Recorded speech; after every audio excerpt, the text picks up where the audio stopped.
Okay, we're live. We're live.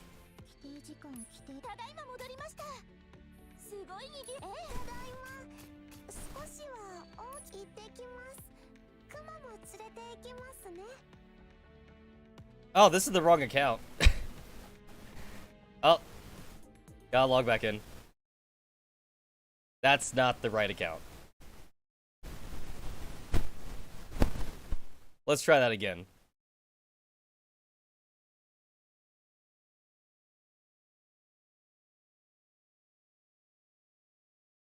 Alright, this will probably... I'll try to make this like the very last Girls Frontline Valhalla stream.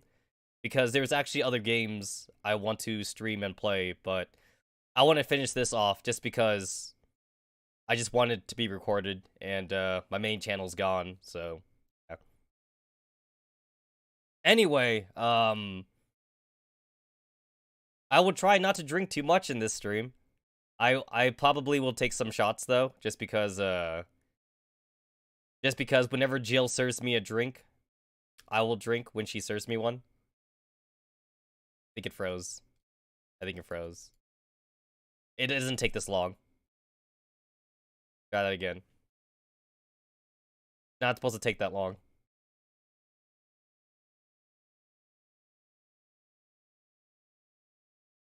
At this point, the coding for Girls Frontline is just so... It's just such a mess that, like, they might as well just rebuild it from the ground up. But of course, if they do that, though, they might as well make a brand new game. Which I guess is why we're getting Girls Frontline 2.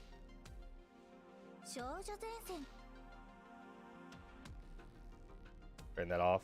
There we go. I had to not capture the next screen.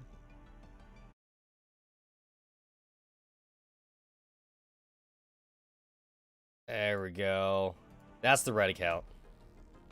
I guess logging into my second account did something. It did, like, get me to reset my logistics, so that's cool.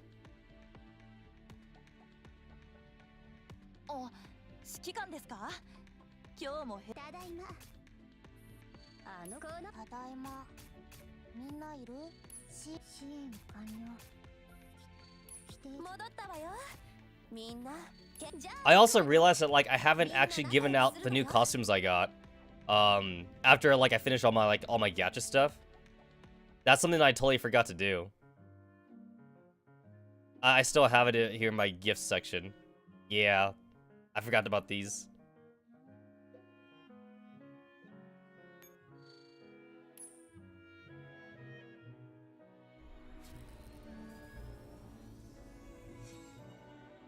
That's such a great costume. I wish I could actually use her, but she's, like, not really usable in, like, most situations, though.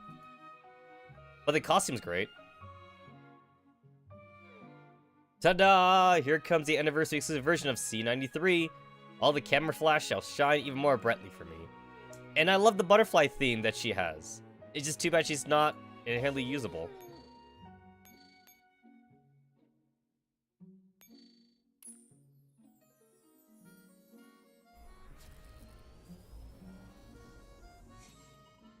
This art style kind of reminds me of, like, Iris's art style from Hololive. Let me release you from the clutches of resentment. The way a drop of blood rolls off a petal and disappears in the darkness. Alright, Shuni.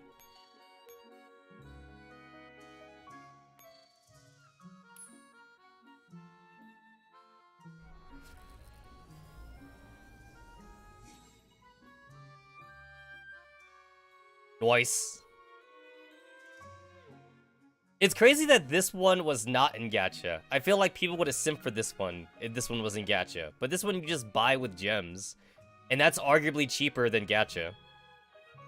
Starlight has to travel a long way to reach Earth for us to see, which makes the Starry Night all the more memorable. Yeah, what was it? It's like, a lot of the stars and galaxies that we see, it's like, most of them don't even exist anymore, or some shit.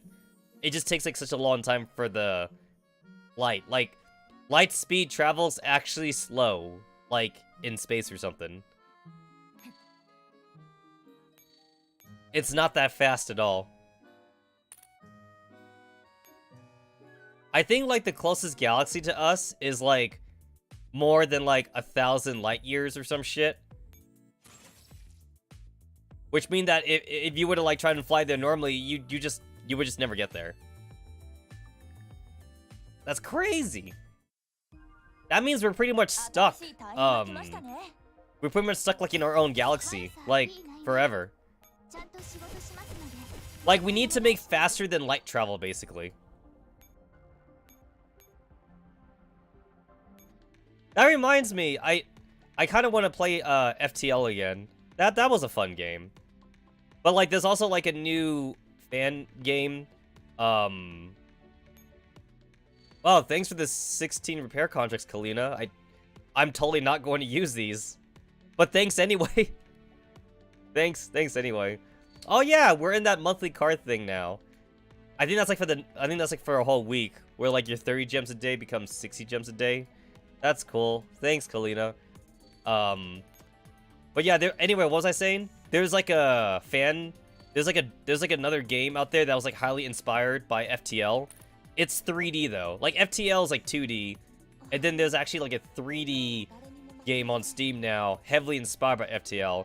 I want to try streaming that one. I have seen mixed reviews on it, but of course I don't want to let that impair my judgment of the game. So of course, like I want to make my own judgment on it, like whether or not like it's good or not. Of course. I heard that like it does do a lot of things differently from FTL, probably because the developers wanted it to be like its own thing as well. But you know, it's similar enough to FTL. Like you got rooms, you have like your dudes and shit inside the rooms. You also have like a lot of like paths that you can take and shit. So yeah, I definitely want to stream that sometime in the future, but not so much right now.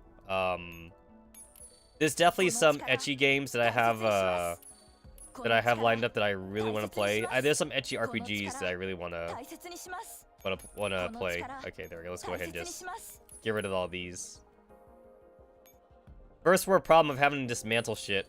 All right.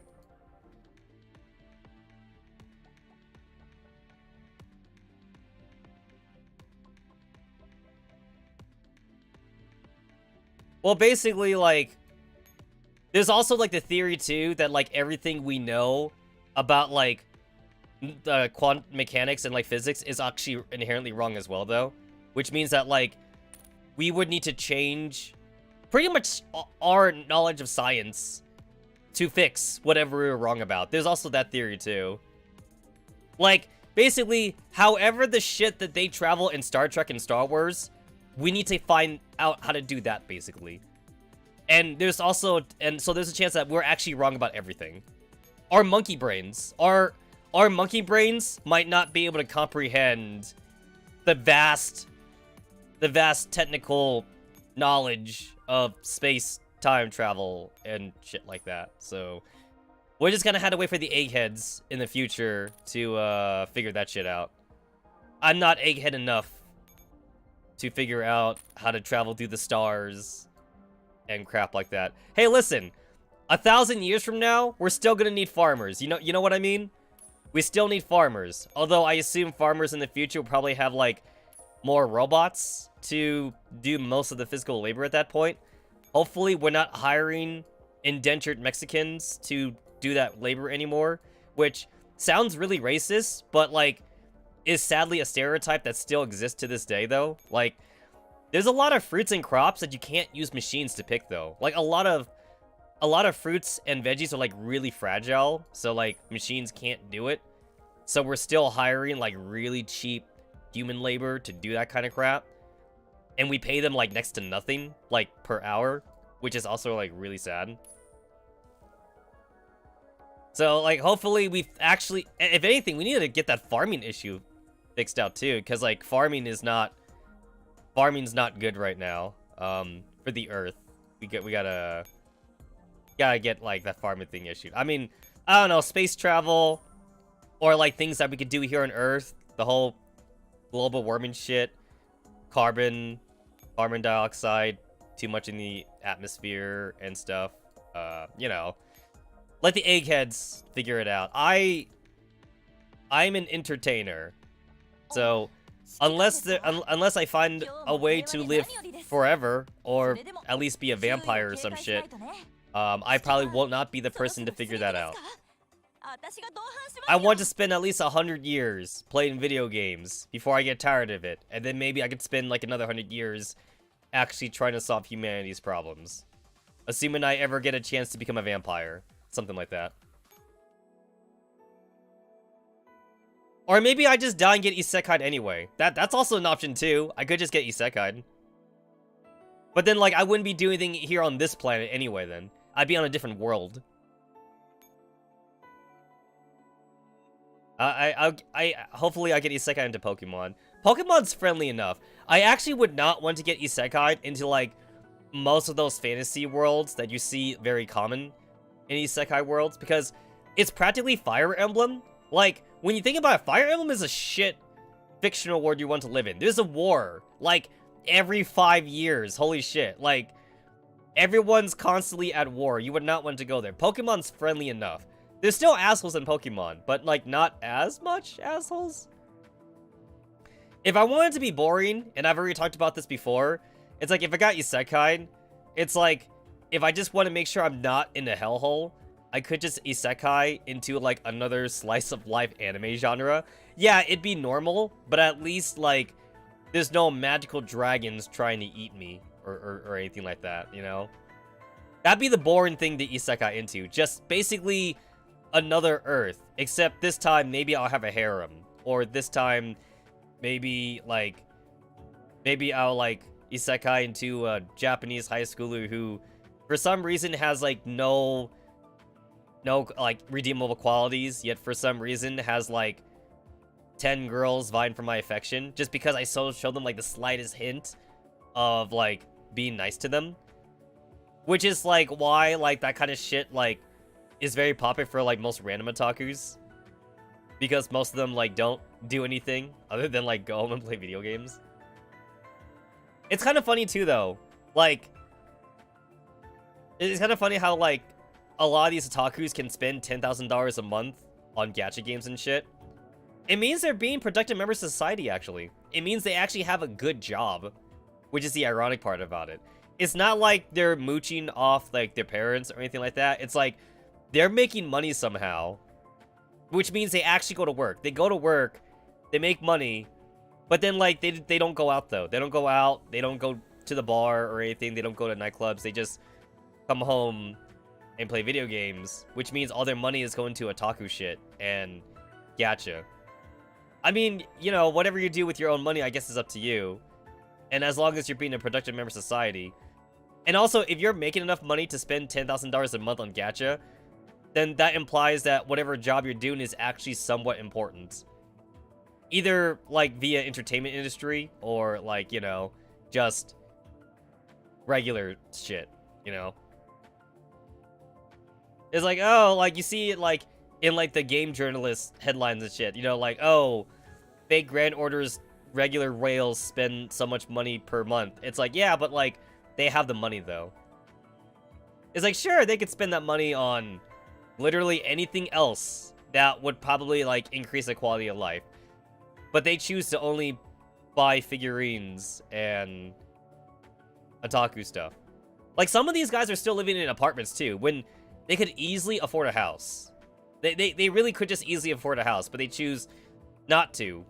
They stay in their apartment because it's cheap, and then they just choose to keep on buying figurines and shit like that. It's something that, like, I can't identify with, because, like, I would go crazy if that was actually what I just did. Just go to work, come home and play video games. I need interaction. I need social interaction to live. Yeah, the 2020 quarantine crap made me go crazy. I needed to go out. And the whole, like, FaceTime, Skype thing, it only helped me out mildly. I need, like, actual physical interaction. Alrighty, let's go. Hopefully this will be the last Valhalla stream. Come on, Tetsa, you don't want to run your chances with the 5% crit rate? At least in FV, you can lay the dragon. I mean, if I were to lay the dragon, hopefully I get the lolly dragon. Alright, I've said it before that I'm not a lolicon, but dragons are different though. Because, like, if you get, like, the 10,000-year-old dragon, you're probably getting, like, the very jaded dragon. So, like, I'd rather have, like, the younger dragon girls who are, like, have their thinking more closely, like, tied to human knowledge because they haven't, like, lived that long yet. I'll take the 1,000-year-old lolly dragon over, like, the 10,000-year-old grandma dragon. The grandma dragon would be, like, super jaded, and she'd be like, I've seen, like, over 100 wars, blah, blah, blah, blah, and whatever. I'm like, yeah, that's cool. I'm sorry, but, like, I'm not even 100 years old yet, so I cannot identify with you. So, yeah. Humans are such fools. It's like, you know what, Dragon Lady? I agree with you, but, you know, just saying, maybe I'll become jaded like you in 10,000 years, but right now I am not, jaded like you. Alright. Long story short, last where we left off. We're chasing Anna. We're about to get to that part where, like, we actually find Anna, who is going to be in the Naito PNG, which I still hate, by the way. Like, it really makes me mad that they didn't give Anna, like, her own art. They had to recycle a Naito thing. I don't know if they were afraid about spoilers for Valhalla. I feel like it's not much of a spoiler because you meet Anna, like, so early on in the game, though, in Valhalla. So, I'm not sure. Maybe they didn't have time to hire an artist for Anna or not, but whatever.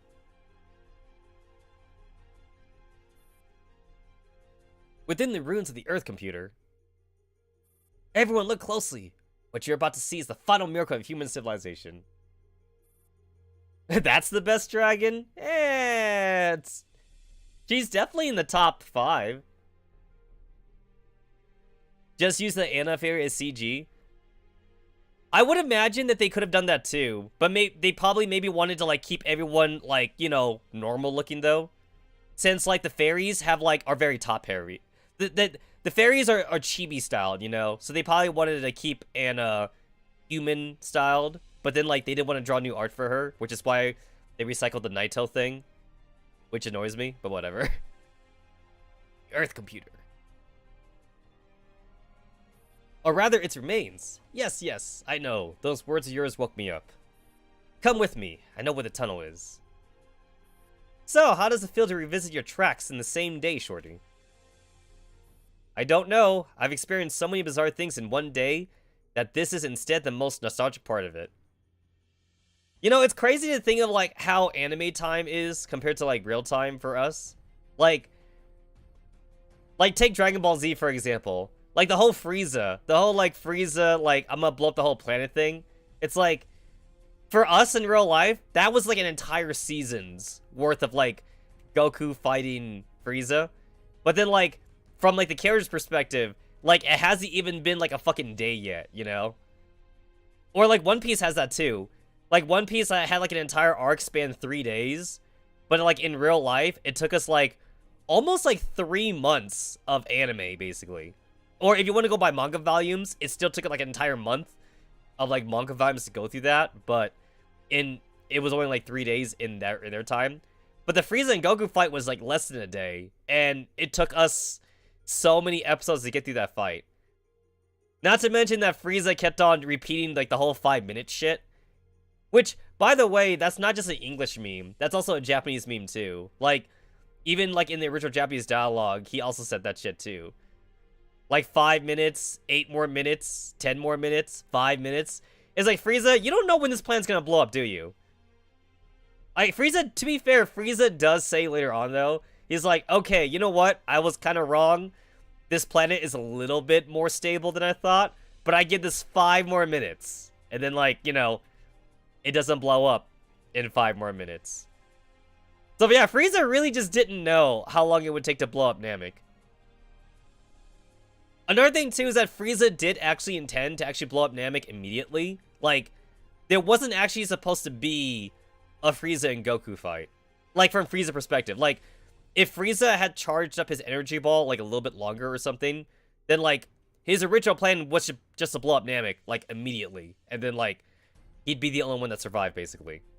But I guess he must have got like a little impatient, so like he must have like threw his death ball a little bit too late or something, or a little bit too early. So Namek took like I don't know, like a fucking extra hour to blow up her shit. I don't know, like it's hard to tell the timing in that saga.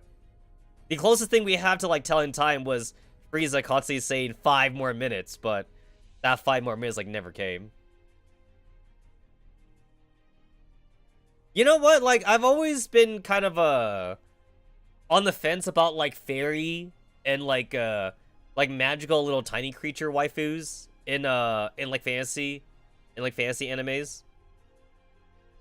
Like I don't know, like they're like so much shorter. For me, it's like the physical difference. Even if we're not talking about like 5-inch fairies, even if we're talking about like dwarf size, it's like I don't know. You got like halflings, you have dwarfs, you have like these characters that like are older than the humans and actually are more mature than the humans, but they have they had like childlike bodies and shit. And I'm all like, I don't know if I want them to be my waifu. Not really sure if that's waifu quality for me. I assume that if you grew up in said fantasy world, though, the culture might leak into you, so it might not be that wrong for you either. I don't know. Like, in a lot of isekai animes, you end up like with like demons. They're like over 1,000 years old, and then the demons are like, "Oh, I like this human," and it's like this Japanese isekai human's only like 16 years old. It's like, oh, this human's pretty. And then like my question is that like for some of these demon girls, it's like, is that their first like human guy that they fell in love with, or like are we like number like 300 basically? You know. I've seen that happen a lot in Western vampire stories, where, like, a vampire falls in love with human, and, like, usually the story's through the human's perspective, but then, like, they do go in the vampire's perspective, too, and shit. It's like, oh, actually, you're, like, boyfriend number, like, 35 or something, you know? Because, like, this vampire has already gone through so many, like, human boyfriends, but they've all died of, like, old age and shit, and she didn't turn them into vampires or whatever. So you're not special. You as the main protagonist, you're not special. Because from this vampire's perspective, you're just like the next line of boyfriends in her line of boyfriends that don't live that long. Same thing too for elves. Like, elves live for like 10,000 years or some shit. And then you have that one elf who like likes humans. It's like, wait, how many like human boyfriends have you gone through? You know? You ain't special. Although usually they don't. I notice the Japanese media doesn't usually touch upon that too much though, because they have this weird obsession with like trying to make all the main characters virgins for some reason. Whereas like in Western storytelling, it's the opposite. Like we actually like go out of our way to tell you that like most of the characters are actually not virgins. It's like, oh yeah, like there's nothing wrong with casual sex. And I guess like I agree with that. There's nothing wrong with that. But then like in Japanese media though, like they had to make sure they make every character a virgin. So like even if it's a demon or like an angel or like an elf or some shit, it's like, oh my god, you're my very first boyfriend. It's like, really? You're like how old? You're like 2,000 years old? You never hooked up with anybody? It's like, and that's like without the excuse of like being frozen or anything like that, you know? Like some of them do have an excuse. It's like, oh, I was frozen in a crystal for like 1,000 years. It's like, okay, you were frozen, so that's okay. But then like some of these other ones though, you know, it's all like, it's like, what have you been doing for the past 2,000 years? You know, you never hooked up with anybody. Also, Magikami Tamani collab now. Wait, you serious? Wait, are you actually serious? We just gone through the Kusaku collaboration in Magikami. We just had the Kusaku thing. Is it Is it actually a Tamarin collab right now? Oh shit, really? Oh damn. I gotta get in on that. I gotta get in on that shit. Hold on, I'm like looking right now. I was not privy to those details. Ah. Oh shit. Oh damn. Oh damn. Okay, cool. I think I know what my next stream is. Oh shit. Okay. Alright, cool. Yep. Alright, I know what I definitely gotta do. Alright, that's definitely the next stream.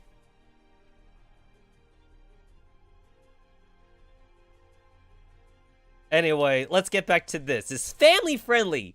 Very family friendly stuff. Because I think for the next month, we're probably doing anything but family friendly. I guess I'll do a Magikami thing. And then after that, there's still a couple RPGs I wanted to play. Also Subverse. We gotta play through Subverse again. Subverse had like a lot of updates since the last time I played it. I think there's like another chapter released, and there's like more girls to bang and crap. So I definitely need to play through Subverse. So like, yeah, I'll go through Subverse, and then I'll go through that long time ecchi RPG, hentai RPG that I mean to play for a while. Yeah. That means for the next month, I'm going back to my slutty ways. We going back to being a slut for the next month. Hashtag helicoptering my dick around for a $100 donation. Anyway, yeah, family friendly. Family friendly. I don't know. I've experienced so many bizarre things in one day that this is instead the most nostalgic part of it. You seem down. I only just regained my memories. My neurocloud's still trying to categorize which memories are the precious ones that I lost and got back, and which ones are the just bad luck on my part after meeting you today. Are you bothered by your memories of the past?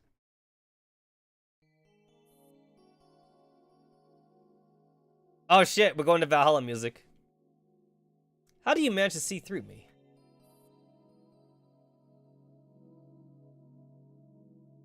Think about all the things I did, like abandoning my partner and sleeping in a pile of SF carcasses for 3 years. There should have been a better way, if only I had been more reliable. You've already done well, shorty. It was cooler than the coolest thing I did. No, it's all because of IDW. IDW is the hero we need, not the hero we deserve. You know what? Now that, like, they cemented, like, IDW's, like, heroicness in this collaboration, it's like, I legit want to see IDW mod being, like, a hero in the actual, like, Girls Frontline story. Maybe, like, in Chapter 16, IDW would, like, save Sop Mod or some shit like that, right? That'd be kind of cool. Maybe Sop Mod would be, like, fighting against, like, some kind of, like, Parodius mech, and then IDW rolls up or some shit. And then she's like, I got this. Then she uses, like, her agility to, like, attack the legs or something. I don't know. Make IDW being heroic canon. Dana, do you know why it's raining sand? Let me sort the facts. First, the Earth computer was going to destroy the world. In order to stop Eliza, who was going to carry out the plan, IDW substituted herself as the computer's AI core. Dana and Super Shorty sift through the electronic debris. Enter an access code, which opens an access hatch, and then jump in. And then the computer used IDW's neurocloud to reformulate its plan to destroy the world. And the plan to destroy the world changed to drown the world in sand. And so, yeah, why sand rains anyway? Because of cats. Cats? IDW's original design included feline characteristics. That's why her appearance included cat ears and a tail, and her personality was probably referenced from noisier kinds of cats. IDW returned to legless architect AR team forgot. Yes! Yes, I'd be down for that. IDW becomes friends with all the SF girls. I'd be so down for that to be canon. She would, like, routinely, like, visit, like, the Samus Ferris, like, capture part of the base of the dorms or something. She'd be all like, you know what? Nobody else likes you, but I like you. And then she becomes friends with them all. Yeah, make that canon. To be fair, it's not just, it wouldn't be just her though. Like, based on what we've seen from like the Jashin collab, it's like, there are other T-dolls that also want to be friends with the SF girls. The problem though is that like, we see most of the story, the like anti-Reigns focus though. It's either like anti-Reign or Team 404. So like, unfortunately, Samus Ferris is constantly like not shown like in a good light. Perhaps it was because she was an early part of IOP. Or perhaps she was made to be a friend of someone who liked kitty ears or something like that. Cats? Then Jill would have liked her. What do cats have to do with sand? Ah, wait. So the stuff that's been falling in the sky isn't real sand. It's kitty litter! That's right, that's a plot twist. Yes, it's not sand. It's kitty litter. It's the most direct solution a cat would use to deal with a pile of shit. Ha! I have to say, it's certainly a little weird. Hey, it's not often that you say that. Super Shorty and Dana passed through a cavern filled with wires. Because IDL's processing speed was too slow, the efficiency of the planet went down. Therefore, the computer's plan to store the world was greatly delayed.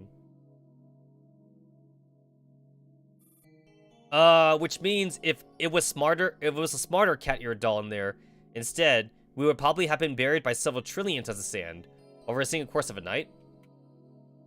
We need GFL X Tetsamaru collab. Aha! I already made that joke yesterday, Fuji. I beat you to it. Made that joke yesterday. Bitter smile. Yes, we were all saved by an idiot. Shorty, you and IDW did your best. The danger was caused by that Anna person. If she hadn't snatched Alma, the matter could have been solved 3 years ago. You couldn't have thought of this. You say that, but can we really beat that Anna? She seems to be omnipresent and omnipotent. 416 losing to Orcock. You know what? Make the commander like the actual main character then, right? Like, make the commander the actual main character so he can get NTR'd. Oh, bro, it'd be an NTR story.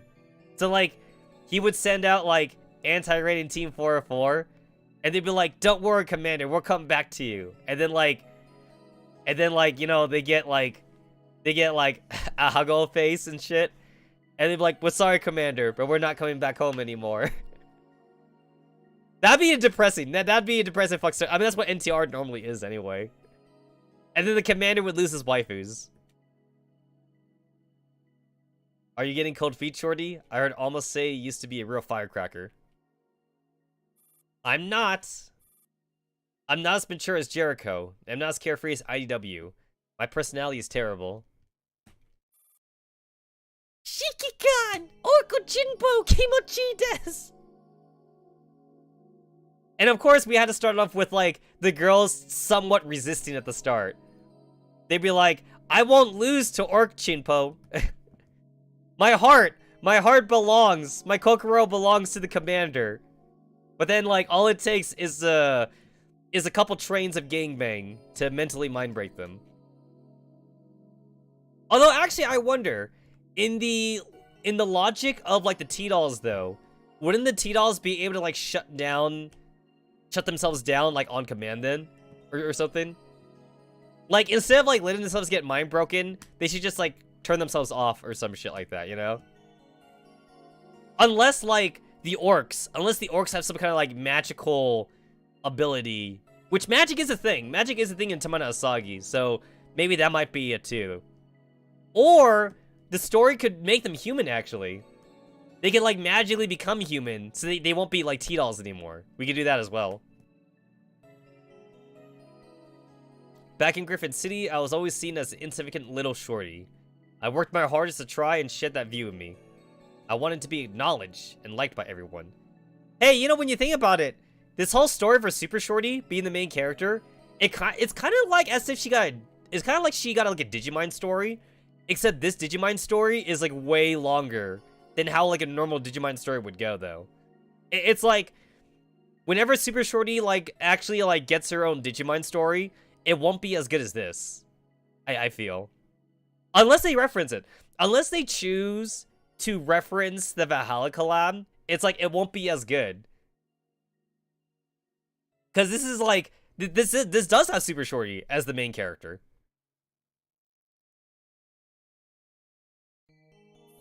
Super Shorty and Dana climb down a narrow passage. Like, basically, if we get a Shorty Digimon story, and, like, they want to reference the Valhalla collab, then it would be this Super Shorty. Because, like, we copied all the data from, like, 416's memory banks, basically. So, like, we didn't just get the Valhalla girls. We also ended up getting, like, VA-2000, we got, like, VA-2000, Super Shorty, we got the IDW, like, we got Jericho. Like, we got the Valhalla girls and these regular T-dolls that we copied from 416. So, it would have to be this specific Valhalla Super Shorty if we were to, like, give her a Digimon or something. If they wanted to reference it. So that'd be kind of cool. I mean, it probably won't, like, turn out that way. But it'd be still nice to think about.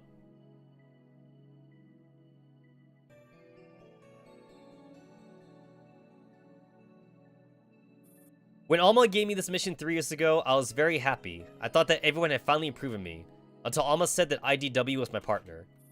That was when I knew that I had not been chosen because I was important, but simply because I was a midget. The characteristic about me that I most hated became the reason I had been chosen for such a glorious task. I couldn't accept that, and I kept cursing at everyone around me. I told IDW that someone like her would only hold me back, and other hateful and unpleasant things. In truth, I was really talking about myself. I had simply projected my resentment and hatred into her. You see, like, this shows that Super Shorty went through so much character development. It would be a shame to throw away this character development for her. Super Shorty's voice starts to grow depressed. I don't understand. Why didn't she hate me? Why did she go so far as to wish me good night with a smile? I didn't do a single good thing for her. I even forgot her. I'm a total and utter bastard. Hey, Shorty. You may have done a few things wrong, and you may have hurt your partner. But you owe her, not yourself. If anyone could be calling you a bastard, then it should be her, and not you. You're just thinking of her and yourself to make yourself feel better. But all that's going to do is distance you further from her to avoid what she really thinks of you. What you need to do now is bravely face her and let her decide whether or not you are a bastard. Until then, don't put yourself down for no good reason. Give her the chance to do that, okay? I don't know if I'll be able to see her. It's been 3 years. Could her neurocloud have endured operating the Earth computer for that long? That's why we're doing this now. We're going to find that IDW and let her curse you out or beat the crap out of you. And then we're going to save the world. Huh. And you said you didn't care about this sort of thing before. I'm certainly not too worried about the crisis now. I can live with the Sand Rains or SF in my own way. If you wanted me to put on a suit and deal with the infiltration and income tax problems, I'd tell you to sit on it and twirl. The reason why I'm still living in modern society is purely because I like spicy fried chicken and that I don't have to invent the electric light bulb by myself. You know what? They keep talking about, like, how spicy of the chicken that she eats in, like, Valhalla and shit. It's like... It almost sounds like she's, like, legit putting, like, fucking pepper spray in that crap. I want to try it, like, on stream or something. Like, super spicy fried chicken wings. And then I'll die on stream. And then you guys will catch it, like, in glorious 4K. I will stream in 4K for me to die to super spicy fried chicken wings. I believe I could get something like that here in Vegas. But saving the world, how could I miss out on something as cool as that? I don't think saving the world is that simple. But that's alright.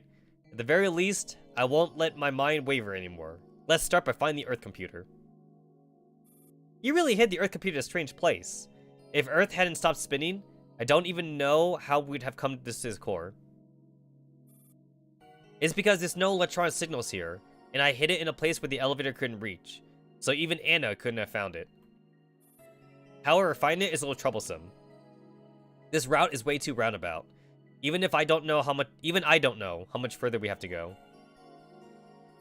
But I have a feeling that we're almost there. Why? Ah!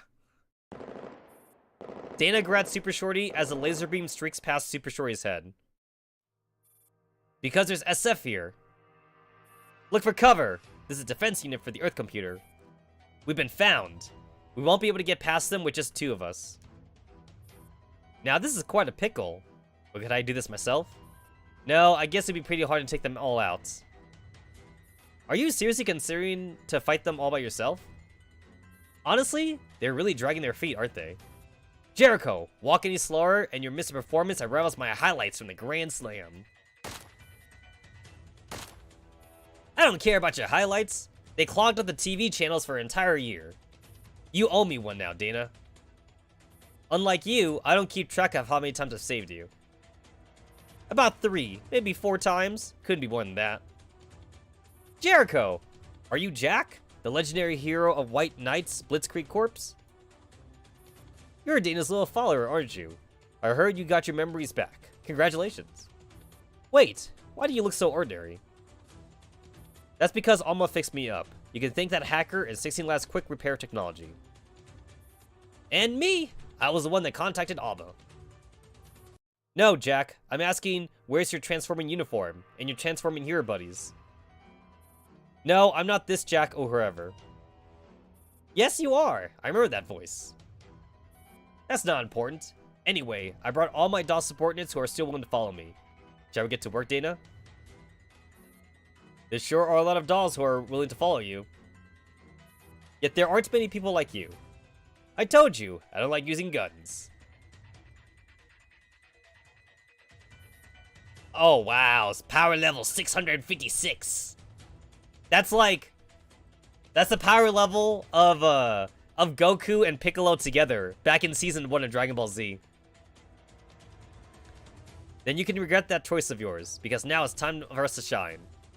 There's a bit too many SF here. Shall I wipe them all out? Has your heart gotten soft? I've been chasing SF for so many years, and the damn architect just played me like a fiddle. All I want to do now is thoroughly exterminate every last SF there is. And you're asking me if I've gotten soft? Well, we need a bit of time. We're in a confined space, and our numbers are limited after all. We don't even have the time to spare for that. We need to get to that computer ASAP, and I have IDW bring down the firewall. Now let's get a move on. Jericho, cover us. Don't run too far ahead. Our bullets won't reach that far. I'll try. Stay focused, shorty. Time for a workout. Oh, this is exactly what I need. I'm just itching to kill something right now. Looks like you found the right target for your frustration. Come, let's get through this place ASAP and find the Earth computer. Alrighty. What are we doing? Just get to the command post, I assume? Oh, gotta do both. We gotta eliminate all enemies in the map at the same time. Alright, let's see. We got Dana. We have Jericho. We have Super Shorty. Cool, cool. Awesome. Oh yeah, I wanted to see if the thingy was working. In the last stream, Cloudbot didn't seem like it was working, so I want to see if it's working now. Let's see. Is Cloudbot working for me now? Doesn't look like it is. I'm still getting a 4-4, I'm still getting like a 4/4 error on Cloudbot. So, I guess probably not.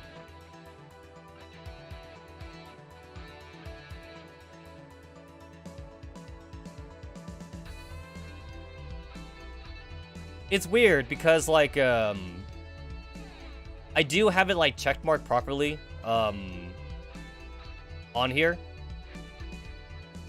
And it looks like the point system's still working, actually. And yet, for some reason, I still seem to be getting a 4/4 error.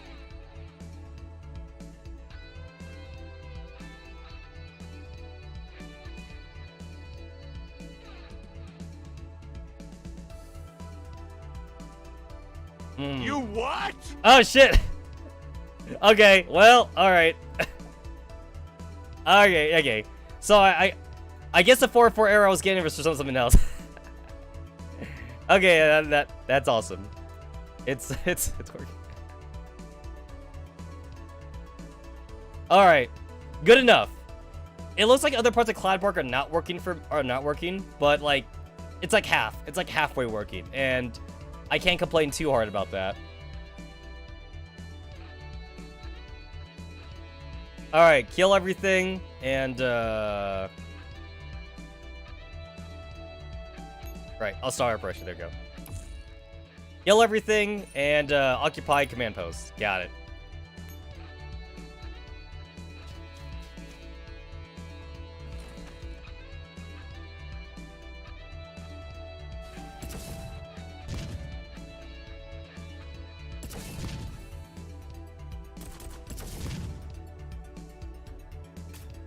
That's pretty badass seeing like Dana like throw her fist like that. I assume that realistically, Dana's just going melee though. Unless she has like a stock of fists that she could keep on using.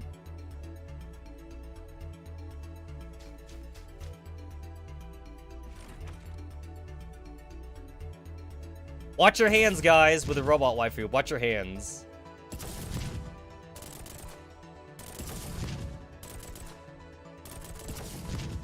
There was that one image that you guys always posted before. Don't fist robot girls. Back during like my Persona days.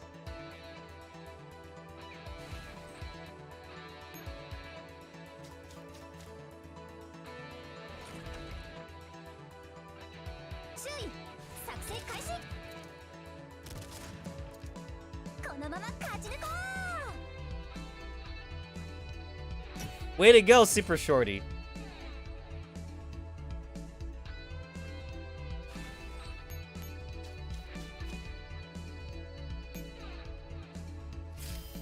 Yeah, that was back when I was making the Aegis jokes, because Aegis was my waifu in Persona 3.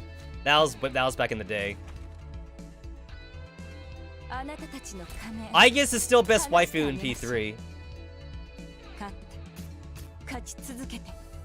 I was glad to see Aegis again in Persona 4 Arena. I was glad to see that.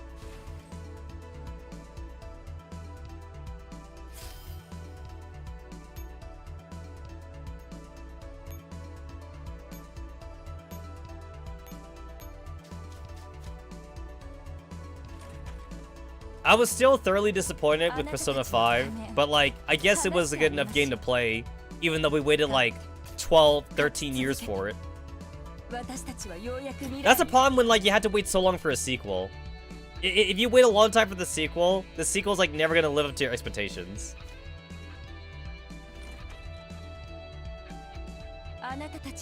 Because Persona 4 Arena doesn't count as a sequel to Persona 4.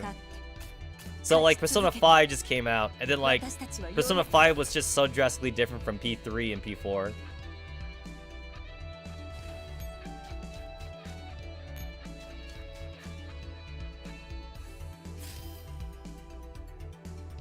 P5 is less emo than 4, and 4 is less emo than 3. Pretty much, it gets less emo. Basically, Shin Megami Tensei, like the actual Shin Megami Tensei games, like those are always emo.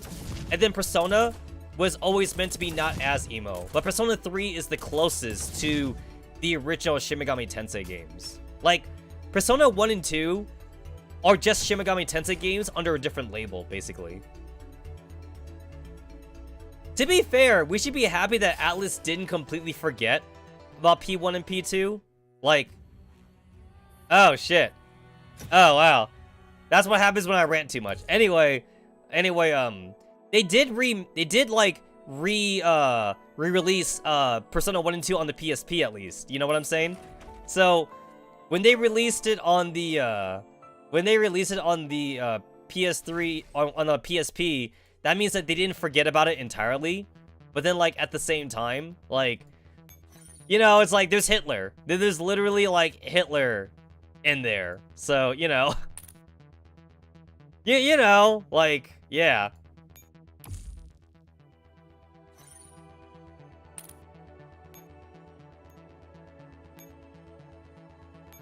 Whoopsie. I mean, to be fair, they could always, like, they really could just, like, release, they really could just re-edit Persona 1 and 2 to take out Hitler if they wanted to. I mean, I guess they don't want to go back to rework the game, but if they really did want to, they could just take out Hitler. But I guess, like, doing a port is easier, and then they don't want to report it again. I'm going to assume that, like, they just can't change the name either. Like, even if they change the name, he still looks like Hitler.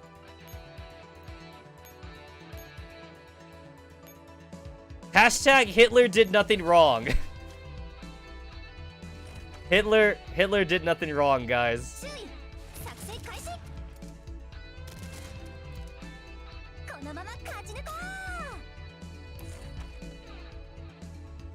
Also, I really hate that the Persona dancing games are technically still canon.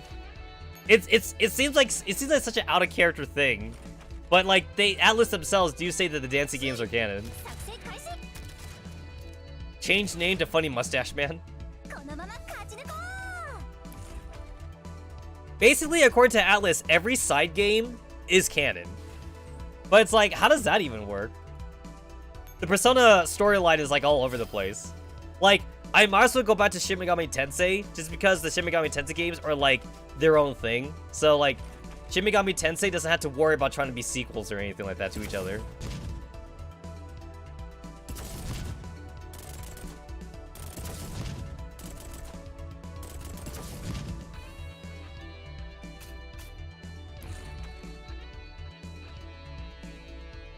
Hitler did nothing wrong, my favorite Mountain Dew drink.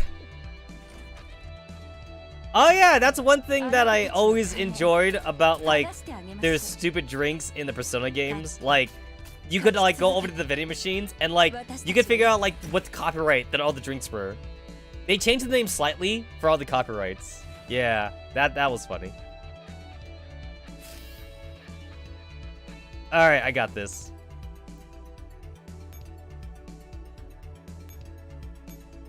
Wait. I don't got it.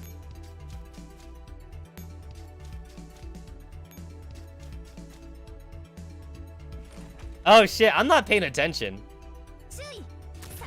Kind of like Mika with all the collabs are canon, exactly.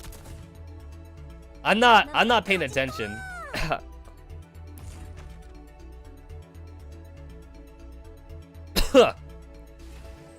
Alright, so I open this.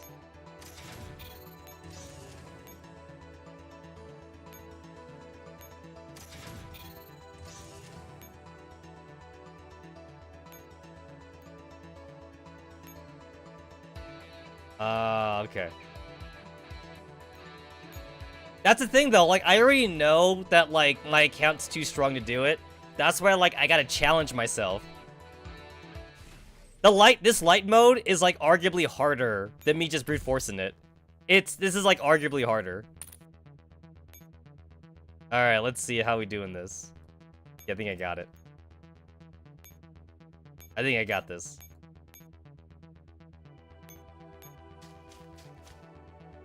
I gotta challenge myself. I mean, I know I can brute force it. There's no fun in that. That's right.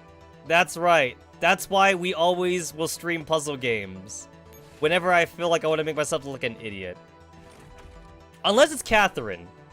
In which case I can't play. Because the 3D aspect fucks me up. It's kind of too bad because, like, Catherine was one of the games I wanted to live stream, but then I realized I would literally not be able to beat it on stream, though. I had to YouTube the story.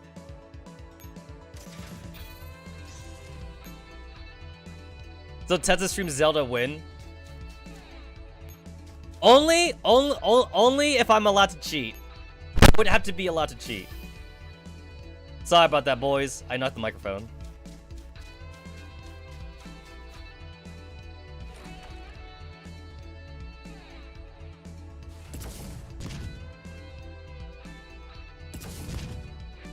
Yeah, Zelda, that shit ain't gonna happen. That shit's never gonna happen. Unless I get that sponsorship thing from Nintendo, that shit's never gonna happen.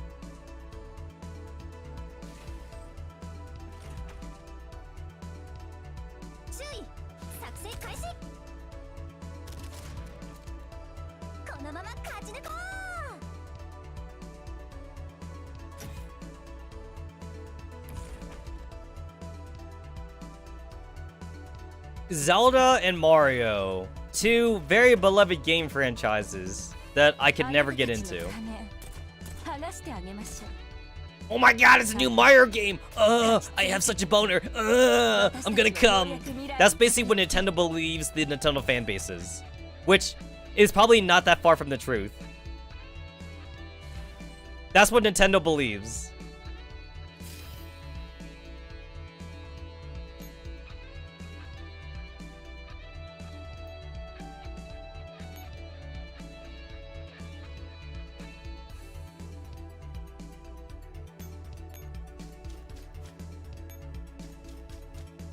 I hate puzzle platformers, or just like regular platformers like Mario and Sonic.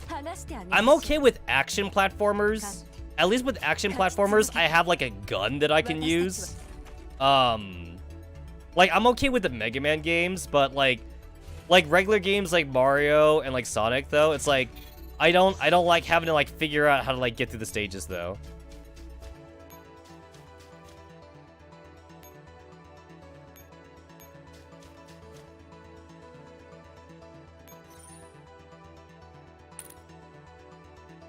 Okay, let's see. Like, Super Mario RPG was, like, the only Mario game that I actually legitimately beat on my own without cheats. Because it's an RPG. It's not, like, a real Mario game. So, basically, I only beat that because of Square, basically. Alright. So, I think we do this. Then we do this. And then we do this. Okay. I think I got it. I think I got it. I got it.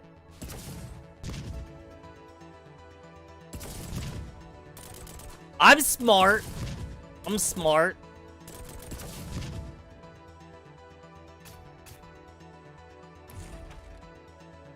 I can figure this out. Me have PhD in messing with numbers. But me cannot figure out how to solve a third grader block puzzle.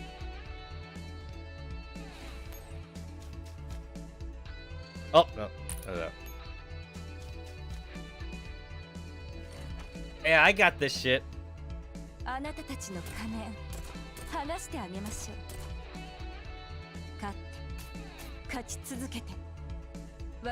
love seeing like little chibis, like little victory animation dances. It's like when you think about it, this game doesn't really need to even give them victory dances, but they do anyway. They really don't have to give them victory dances.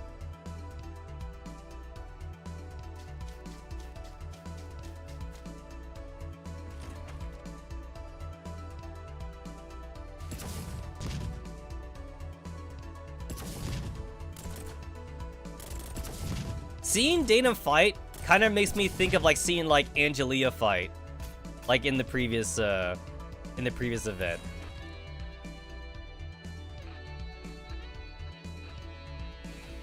I want to see the commander fight. So far, like we've only like have to rescue the commander, but we've never seen him actually fight though. I mean, like not like in the cuts, not like in the visual novel scenes though. I mean, like as a little chibi character. But we did have to rescue the commander, though, before, though.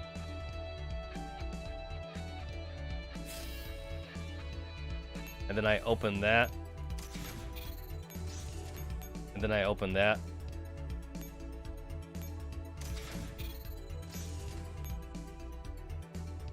And then those two fuckers are still there. Okay. I can figure this out.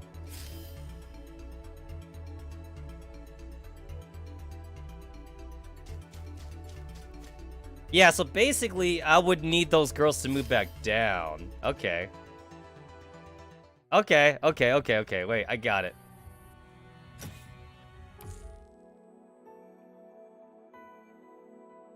I will say this though, like even I'm not immune to like nostalgic factor for games. So it's like there are some platformer games I played back in the day that like I could play again now, even though like I'm not a fan of like adventurous games like Zelda or platformer games like Mario. There was this one platformer game that I actually beat way back in the day, but when I beat it though, it took me like an entire year to beat. It was like a platformer game where you play as a squirrel, but it was an action though.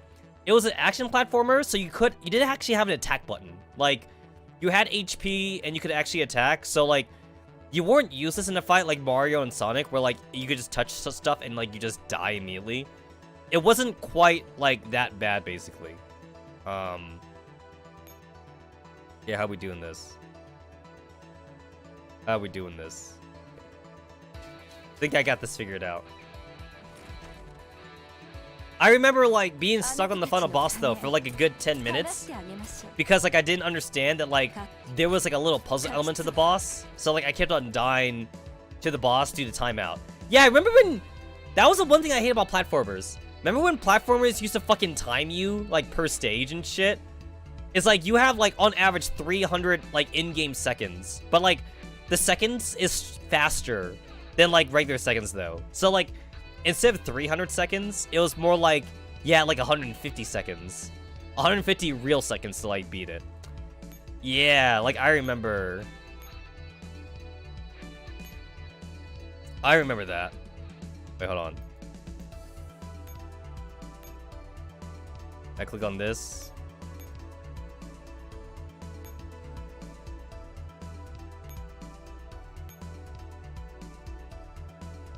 Yeah, I think I got it. Yeah, I think I got it. But yeah, other than that though, Mega Man games though. I played Mega Man games just fine. I will say this though, I've never played a Mega Man game where like I figured out the boss's weaknesses on my own though. Like, I always had bad luck when trying to guess Mega Man villain weaknesses. So eventually I gave up and I had to like look it up like on what the weaknesses were. And back in the day when we didn't have internet, that required me to like ask around either like outside from other kids, or I would go to the store and like I wouldn't buy them, but I would like I would go to the magazine section and find the gaming magazines in the store, and I would look up the Mega Man villain weaknesses in the magazines. I'd do that too. Oh, I used to have a subscription to some of those. I still have some of them now, actually. I never threw them away. I have Tips and Tricks. That was a magazine. And it's exactly as it sounds. Tips and Tricks was a magazine where they would give you, like, hints or, like, strategies, like, on how to beat certain games or something. And then, like, Nintendo Power. I actually never was subscribed to Nintendo Power. But, like, I knew other kids that were, though. The thing is, though, is that, like, I was a bully. So, like, it's kind of funny, like, how I would make fun of kids for being nerds. I remember, like, stuffing kids, like, in giant trash cans and shit like that. I didn't do the whole locker thing until, like, high school, though. Because we didn't have lockers in elementary and middle school. I used to get so much free snacks, though. I remember, like, getting, like, Oreo cookies and, like, Chips Ahoy bags and things like that from, like, the nerdy kids. Here's the no. Wait, no. I was, like, a mafia because, like, you know what I would do? It's protection. Yo, dude. Seriously? It's protection. It's protection money because I'll protect them from other bullies. Like, low-key. Like, low-key, I'll protect them from, like, other bullies and shit. It's protection money. Alright, I fucked up. Half in Thailand, a little bit in Japan, and then like a quarter in America. Basically, I kind of went all ways. Thailand, America, and Japan. I fucked up.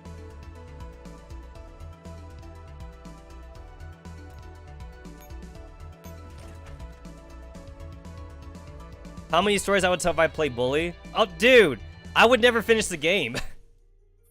Yo, I would never finish the game. Okay, I got this. I got this. I fucking got it. Okay, I got it. I am smart. I am a smart, intelligent man. I am smart, dude. Okay, so... what if I go, like, halfway here? Okay, wait. What if I do this one? Okay. I think if I do this, this should be good. I actually did take some time out of my day yesterday to edit down some of my previous Asagao Academy streams. So you guys can look forward to me uploading those rants sometime this week, actually. My good old high school stories from that one. I think there was a college story in there too. I had to like check back at the footage again. But I did take the time yesterday to finally edit down Asagao Academy. I've been saying that I was gonna do that for a while, but like I actually went and did it this time. I just gotta render. I just gotta like render the video now.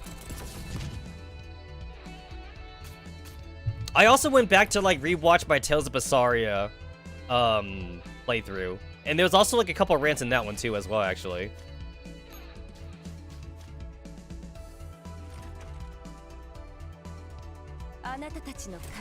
I'm trying to see if I actually archived my original rant when like I used to live with Taka. Where like I went to that high school for like 3 months when I was a fake transfer student. I was trying to see if I could find that rant again. I wonder if it was from a different stream that I didn't archive though. I'm afraid that might be it. It might be from a non-archive stream. In which case I would have to tell the story again. The one with the two girls also, like Kagami and Kasumi. I think that one might have came from a Seren Kagura rant. I wonder if that one came from Seren Kagura, I think.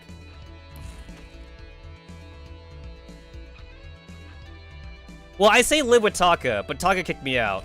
So I was living in the hotel room. So I wasn't really living with Taka.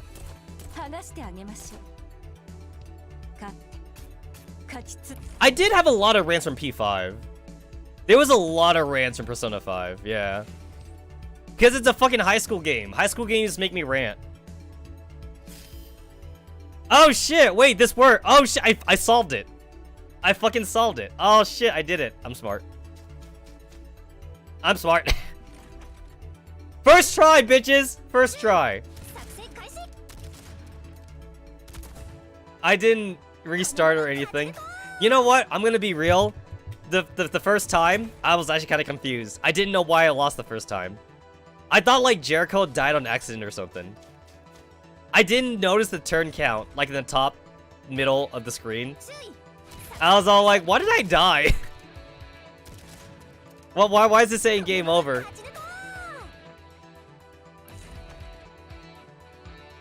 Alright, now I win.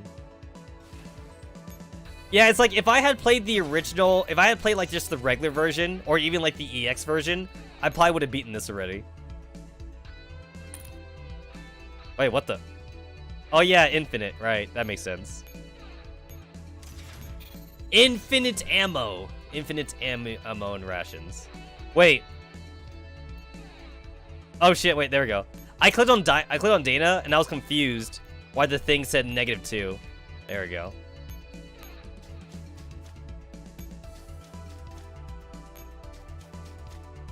There we go.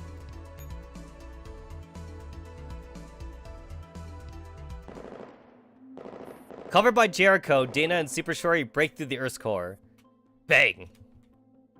Wow, I can see you're really mad from the state of the corpses. I'm just anxious. I can't keep IDW waiting any longer. Look up ahead.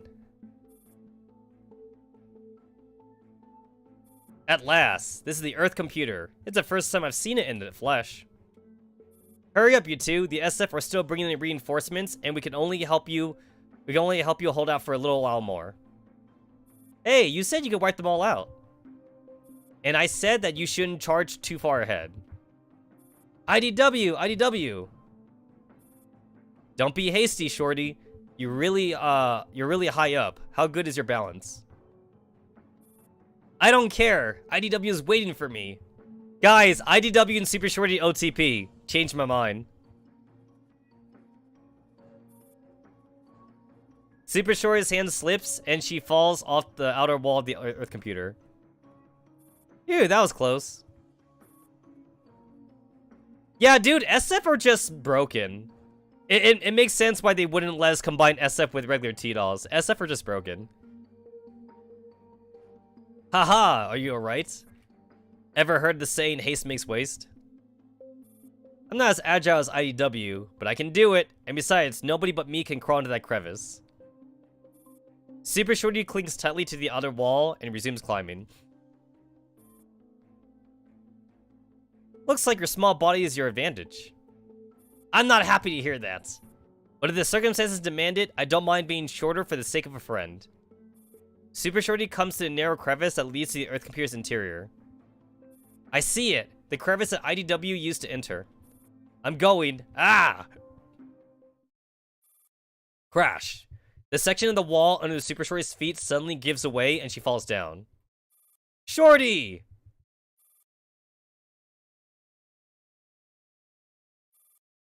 You. A slender hand from inside the crevice grabs Super Shorty's hand. Ah, it's IDW! And the sad music. We got the sad music. Oh. You gotten heavier, leader. IDW?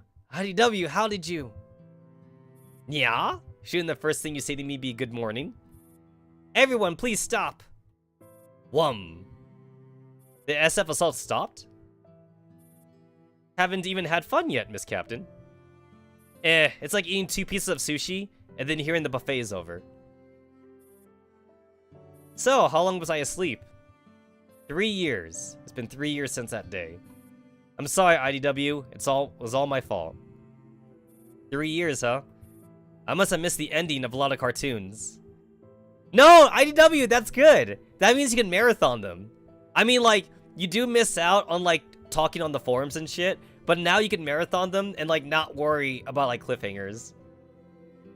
Because sometimes it'd be like that, where it's all like, oh shit, I gotta wait, like, a week now. And then, like, every day feels like torture. Same thing too for manga chapters. It's like manga chapters kind of gives you even more blue balls because chapters are shorter than an anime episode. You read like 8 pages. You read like 8 pages of a manga chapter, and then you gotta wait like next week for the next chapter. And you're like, oh god, the blue balls. The blue balls hurts. Like, I used to, don't worry, One Piece still going. I used to read Bleach weekly. Actually, Bleach and One Piece, I used to read weekly. Bleach was torture, though, for me to read it weekly. But then at the same time, I couldn't just wait for the next season, because Bleach was pretty slow on the anime front. And Bleach, like, would have, like, filler arcs. Like, an entire arc of filler. So I was like, nope, I'm not watching the anime, reading the manga. And then the harems, too. Harem animes are the worst. Because a lot of harem animes, they don't get endings, actually. So, you gotta read the manga if you want to, like, keep on reading the story. I mean, we know it's all about money, of course. If the anime don't make a lot of money, if they don't, like, sell a lot of, like, figurines or, like, product, then, like, they'll just stop doing the anime. But, like, it still kind of, like, blue balls you when, like, you watch the anime, and then the anime looks like it ends on a cliffhanger, and you're like, wait, but that's the last one. And then you find out you gotta read longer in the manga. It especially kind of hurts you when, like, you also get into a series late, and then you watch the anime, and you're like, wait, but, like, this anime came out, like, 5 years ago, but, like, the anime end on a cliffhanger. And then you find out that, like, when you find out about the manga, and the manga is, like 10 volumes ahead, basically. So, basically, they only did, like, volumes, like, 1 through 3 in anime form, and then, like, I guess it didn't make enough money, so then they would just do the manga only at that point. Like, you kind of, like, blue balled at that. Like, the anime would get you to read the manga if the anime was good enough, I guess. But, like, it still kind of sucks, though, to figure out that they only did, like, a couple volumes of the manga in anime form. And you're like, damn, well, I gotta go read the manga. Or, you could do like, some kind of weird bullshit thing, like DN Angel, or, like, Negima, where, like, the anime is actually completely different from the manga. So, like, you watch the anime, and then, like, you go to, like, a forum or something, and you're like, guys, what episode or like what chapter do I read to continue from the anime? And then people tell you, oh no, bro, you gotta read up chapter 1. You gotta start all over again. And then you're all like, wait, what? It's like Negima, DN Angel, and I think like Kiichi, Strongest Disciple, they're all kind of like that. It's like if you watch the anime for those things and you go to a forum, people will tell you, yo, bro, you gotta start from chapter 1 because the anime is like so different. And you're like, wait, what? You mean the anime was not, like... The anime wasn't, like, it wasn't faithful to the manga? And they're like, nope. Nope. You gotta start all over again. I think same thing, too, for Full Metal Alchemist. Like, the original Full Metal Alchemist anime did, things, like, not as faithful to the manga. So most people would say that, like, you just had to, like, reread, like, all over again. So, yeah. The only times I found that, like, starting from a certain chapter was better is, like, when it's, like, a long time shonen series. Like, for Bleach, One Piece, or, like, Toriko. If it's a long shonen series that has, like, you know, like, 100 anime episodes, that tends to actually work out pretty well. Like, with the Bleach manga, it's, like, you could start with, like, volume 20 or some shit. And with, like, the One Piece manga, it's, like, definitely, you could just, like, pick off, like, where the anime left off, or something like that. But yeah, when it comes to shorter series, though, you're kind of better off just rereading the entire thing. Because they would usually change a lot of things from, like, manga to anime form. Or, especially if it's in video game form, too. Like, a lot of harem animes, they come from a visual novel instead. They don't come from a manga. So, like, there's nowhere to pick off from anyway. You just gotta play the game. It's kind of better that way, though, because now you can get the ending that you want to get. Like, if it's a harem anime that's based off a visual novel, then, like, they would have the quote-unquote canon girl, like, be the winner. But then what if you didn't like the canon girl, though? What if you like the tomboy chick or some shit? And the tomboy chick, like, almost never wins, you know? So you're like, well, guess what? I can play the VN now, and now I can get my tomboy ending. Although sometimes, some harem animes, they do the harem ending. But I find those to be a rarity, though. Most of the time, they either do, like, the no ending route, where, like, none of the girls win, or they pick the canon girl. But then, like, if you want all the endings, though, then you gotta play the eroge. You gotta play the VN for that shit. Also, to be fair, you won't get blue-balled playing the eroge, because now you could actually, like, fuck the girls. Whereas, like, in the anime, they also make the main character, like, a fucking virgin and shit, so the main character doesn't get to fuck anybody. I find out that, like, like, in a lot of eroges turn into anime. In eroges, the main character usually is a blank slate, you know? But, like, in the anime, they kind of had to give the main character a personality, but then, like, they can't have him not talk, though, either. So, they had to give him, like, the most generic personality in the anime version, just so that way otakus can, like, self-insert themselves into it. Which I really hate most of the time. Like, he's super spineless in the anime, but then you play the eroge, and you can actually make him into an absolute Chad, or, like, some shit like that.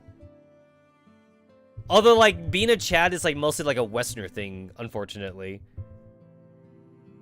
It's funny how, like, the whole, like, self-insert thing kind of works out differently between the cultures. Because Japanese otakus, they are put off by strong, muscular Chad characters. But then, like, in Western media, like, they do, like, strong, muscular Chad characters because, like, Western nerds, they like to put themselves in those shoes of those Chad characters. But for some reason, Japanese otakus can't do that. Japanese otakus get put off by Chad characters. They're like, oh, this guy's not like me at all. He's gonna cuck me. I'm getting cucked by this Chad character. But then, like, in Western media, like, the skinny nerds, they can be a Chad character, and they actually like to see, like, those super strong dudes in video games and in cartoons and shit like that. They're like, oh yeah, look at me, I'm a super strong. Oh no, wait, I gotta do it in their voice. Oh yeah, I'm a super strong buff dude. Yeah, that's basically what I would imagine like they're like. But in Japanese stuff though, they always do the fucking like main character who has like no redeemable qualities. He doesn't get good grades either. He gets no good grades. He's probably like borderline hikikomori even, or like he might be a NEET or some shit. And like, you know, like he has to be like totally like relatable to like otakus, so that way like they can like self-insert themselves. But there's like never any chads like in Japanese media. So yeah. The best middle ground for both would be Ugly Bastard as MC. I could see that. Anyway, long story short, IDW, don't worry, you can marathon. You can marathon those cartoons now. Hi, excuse me. I know that I shouldn't be interrupting you two right now, but based on my life experience as a native, allow me to remind you that you can actually continue your conversation after getting down from there.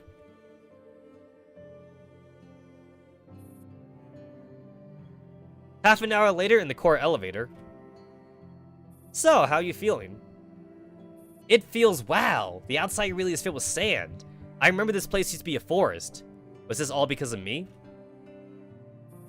Thanks to you, the forest is completely buried in sand now. Fortunately, the humans don't call the shots anymore. Otherwise, the environmental protection groups would have scrapped you the moment you stuck your head out of the elevator. Hey, can't be helped. I slept for a full 3 years. Honestly, if I had known you could have come out of a life pod, I would have just shouted for you from the outside. Yes, I did wake up because you called my name. Only Eliza would have been faithful enough to stay there.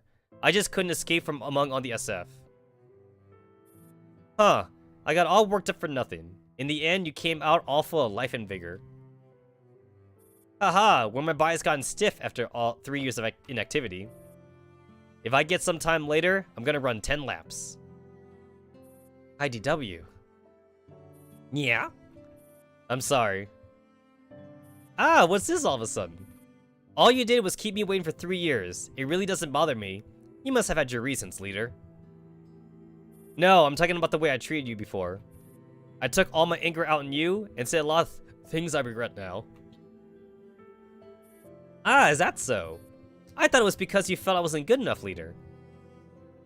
You did very well, IDW. You brought everyone the chance to save the world. It's just that I'm terrible and I don't deserve to be the team leader. But how could this team have been formed without you being the leader, and with me as only the only member? Well, you could just be the leader yourself, couldn't you? Yeah, a team with only one member would be finished the moment they made a mistake. With 2 people, at least there's a chance to salvage things, like now. You were the one who saved me, IDW. When I had no idea what to do, you came up with a solution. So I did help out after all. It was my honor.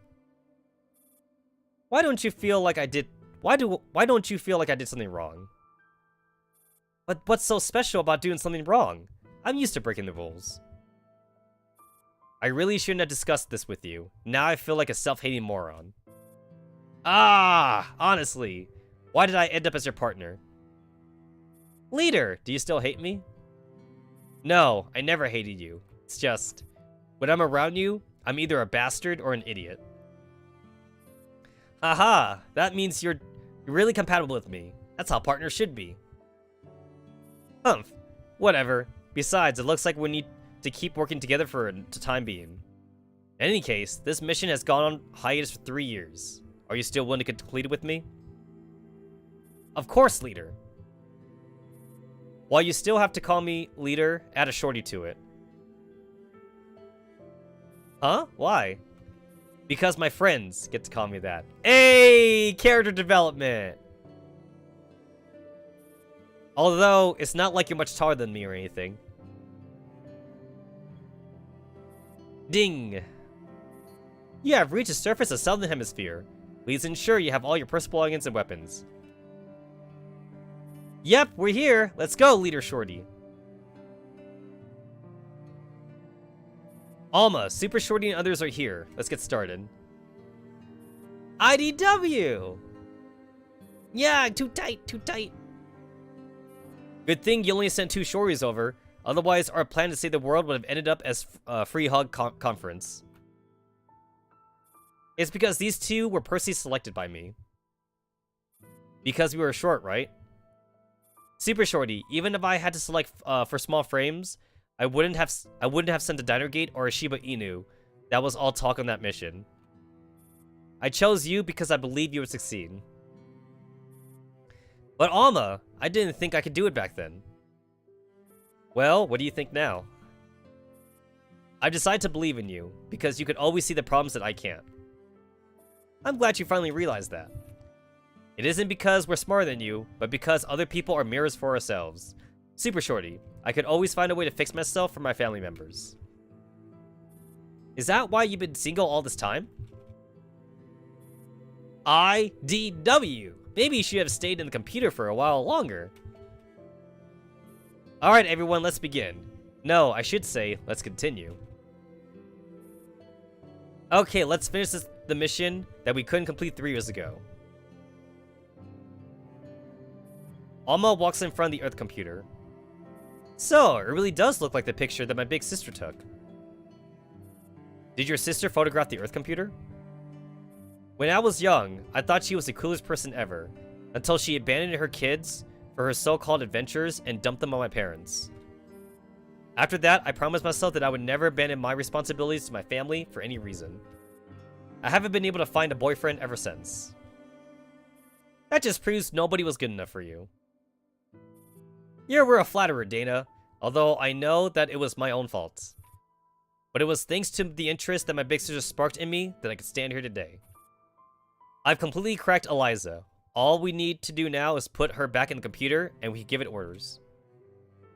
You work fast. Why else would I chop off my rear arms and replace them with prosthetics? You know what? Not gonna be real, guys. I would totally chop off my feet or my legs to have robotic legs. Oh, it's my spinal cord too. Dude, I would totally like pull out my human spinal cord for a robotic spinal cord, definitely. Your spinal cord is like everything for your body. So like if you replace that with like a robot prosthetic, like it would just make everything so much easier. But yeah, I definitely do like my feet and my spinal cord though. Because your feet have to carry a lot of weight. And like, you know, like a lot of people in their older years, they definitely get like some kind of like balance problem, or they get some kind of like foot problem in the future. So definitely that. Might as well transfer your brain to a T-doll? Pretty much, yeah. Why even bother being a meat bag in the first place, you know? Well, why even bother? Oh yeah, and like, since I wear glasses, cyborg eyes. Yeah, I'll totally take the cyborg eyes too. The human body is an obstacle. They would never keep up with the possibilities of the mind.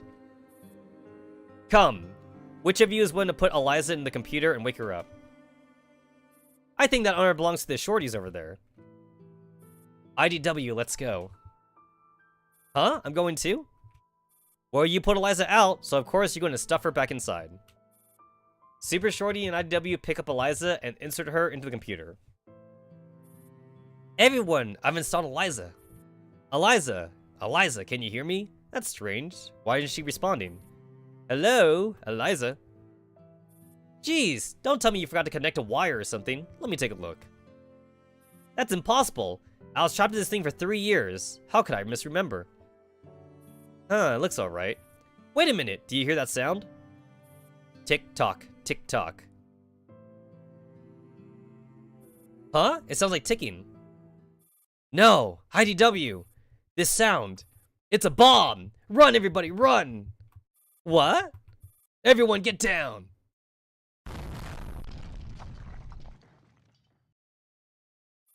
Cough, cough. Damn it, what on earth? Super Shorty, IDW, where are you? I'm fine. IDW, alright? I'm fine. It's all thanks to Shorty's shields. Huh. If you had been any taller, I wouldn't have been able to cover you in time. Ew, so what happened? Why did the Earth computer suddenly explode? If the computer exploded, then wouldn't this mean Earth? Stay on your guard. There's someone in the center of the explosion. Who is that? It's Anna! I mean, it's Anna in a Naito sprite, but it's Anna. Hey, is this your doing? Even if this city's a mess, setting off an explosion in a military base isn't too legal, is it? Good evening, Miss Dina Zane. You're that Anna, aren't you? It's about time you told us what the hell you're up to, don't you think? As you can see, I have blown up the Earth computer. And I fused with Eliza's data, and I materialized a physical body. Impossible! It can't be. Unfortunately, there's no Earth computer anymore. Or rather, I am the Earth computer now. Destroying me means destroying the last hope for Earth. What the hell kind of monster are you? I am God, the very last god in this world. It sounds very shoony, but everyone has a right to dream, right? And I simply made it come true. I don't get it. How did you do it? I checked Eliza. Her data was secure. You couldn't have had the time to fiddle with her. Is that so? Then did you check your own computer? Didn't someone pay you a visit several hours ago? What? Architect. It's Architect. Her real master is Anna. She deceived everyone. So you're saying Architect's real aim in coming to the base was my computer? What else could it be? I'm just a pile of nanomachines. How could I politely ask to enter? That bleep! When I catch her again, I'll have a good enough reason to kill her 3 times over. I like how, like, they put in the bleep thing. They couldn't have Jericho, like, actually cuss, so they just put in the bleep. Looks like I finally got a good reason to throw down with her. But still, you're the elephant in the room. What do you plan to do next? I intend to continue my plan, of course. Hey, I just thought about something. They're robots. So does that mean that Jericho bleeped for real then? Like, did she actually, like do, like, a robot beep? I'm going to assume that she actually did. Because she didn't want to curse or something. To destroy the world. Why on earth would you do that? What's so bad about this world? Frankly speaking, I think the world is pretty good as it is. But that's only if you assume that this war is sufficiently real and sufficiently stable. What did you say? There might not be a difference to you, but to me it's quite the same. Therefore, don't be too scared. As you know, you don't really need a concrete reason for wars and breakups. It's all because the ways in which people live are incompatible. Saying so, Anna turns and walks back to the fire. Hey, you shouldn't be slipping away like this, should you? Or do you think you could just walk off like that? What else would you have me do? Why should I transform or whatever before your eyes? Anna snaps her fingers. The White Knights! The White Knight mechs! They're coming again! How many are there? There are as many as I want there to be. You should know that since I am now the Earth computer, I am both one who gives orders and the one who executes them. I don't need the sand. I don't need the SF. Because now I can destroy the world any way I want. Prepare to break through. Let's get out of here first. I will cover Earth's surface with strawberry ice cream, and then summon a chocolate straw that slices like Superior to poke through the Earth's core. That sounds good.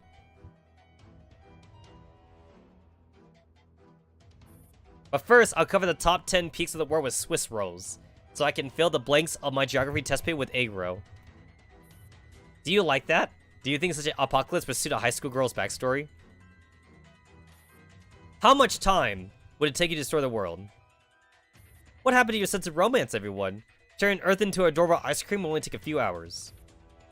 I still need to think about the proportion of the ice of the cream, because I don't like it when it overflows. Although enough to cover the entire North American continent would do. Don't think you get away with this. We'll stop you. Your former subordinates. Those pathetic mechanical weapons will stop you first. Escorted by the White Knights, Anna walks into the depths of the flames. I'm going out for a walk, to take one last look at the world. At the civilization, with no dreams or sentiments to speak of. I'll visualize it as a big pile of dirty laundry about to be washed. And then imagine it all fresh and clean. Wouldn't that be enjoyable? We'll find you, Anna. I know, and I'll let you find me. But do hurry it up. The city is far too fragile compared to the kind of waffles that I like. As the surrounding buildings collapse, Anna's silhouette vanishes into the flames. What should we do? Looks like you're in a hell of a fix too. You are. Hey, Captain Jericho. I'm sorry, we... Don't make that face. You couldn't possibly have screwed up more than I did. Thanks for your hard work, everyone. Haha. Right, I know nobody's in the mood to hear me cheer you up. Prime Minister Dorothy and Stella, you're still alive. I should be saying that. Looks like some good things happened today, at the very least. Can we summarize our situation? What should we do now? We still have one last thing we need to do. Go on, the Prime Minister will pay me overtime. The person we have to stop isn't Anna, but Jill. Why? I thought you wanted us to capture Anna and save the world. We are going to save the world, but the world we can save isn't our own. The plot twist, guys! It's all Jill!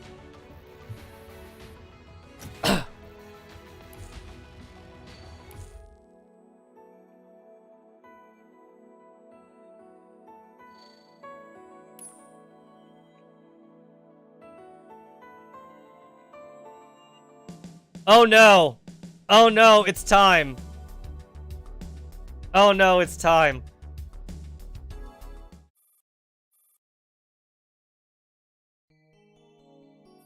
Enjoy the present day and the present time. Welcome to Valhalla, Miss Jill. Ugh. What? Good evening, Miss Jill. You know, it's crazy to think that they bothered to even draw up a bartending Springfield for this event. Who are you? My name is Springfield, Valhalla's bartender. Have you decided on your order, Miss Jill? This doesn't seem right. Sorry, I'm late. What? Hi, we meet again, Jill. Who are you? Should I know you? I'm Architect. I'm from Samus Ferry Manufacturer. The other you might know me, because when the other Anna gave me my mission, I saw you and Gillian at the bar. Of course, that's not the Gillian you know, but G28, the big-breasted doll you met while you were still awake. Aha! The real Gillian! The guy Gillian! You know, the Gillian with the penis? The real Gillian. What are you talking about? Where is this place? Jill, do you remember how you got here? I don't remember. How did I? Of course you don't remember, because this place doesn't exist. What? Hi, Springfield. Do you have carrots now? Dormammu, I've come to bargain. We don't have carrots at the moment. Alright then, I'll take a Mercury Blast. One Mercury Blast coming up. Miss Criminal here wants a Mercury Blast. Ah, shit! Okay, crap. Alright. Let's go ahead and delete all these. I had to count the Carbotrines that I actually take. Alright, one Carbotrine. Alright, the one. There's the one Carbotrine. Alright. Hold up.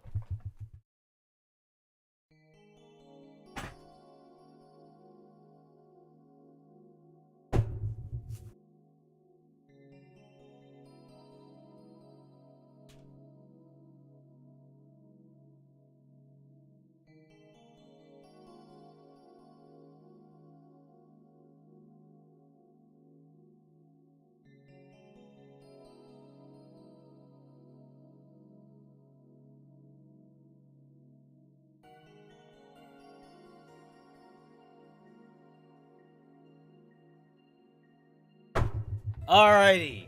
Alrighty. Let's go. Let's go. This first shot. This goes to Jill. That's right. I'm putting this first shot to Jill, our lovely fake bartender. I'm halfway. I'm halfway through this bottle, by the way. I'm halfway finished. Girls Frontline causes me to drink. This is your fault, Mika. This is your fault. Oh, where's my... Nah, that's fine. I don't need it. Ah! No, actually, I do need it. Hold on.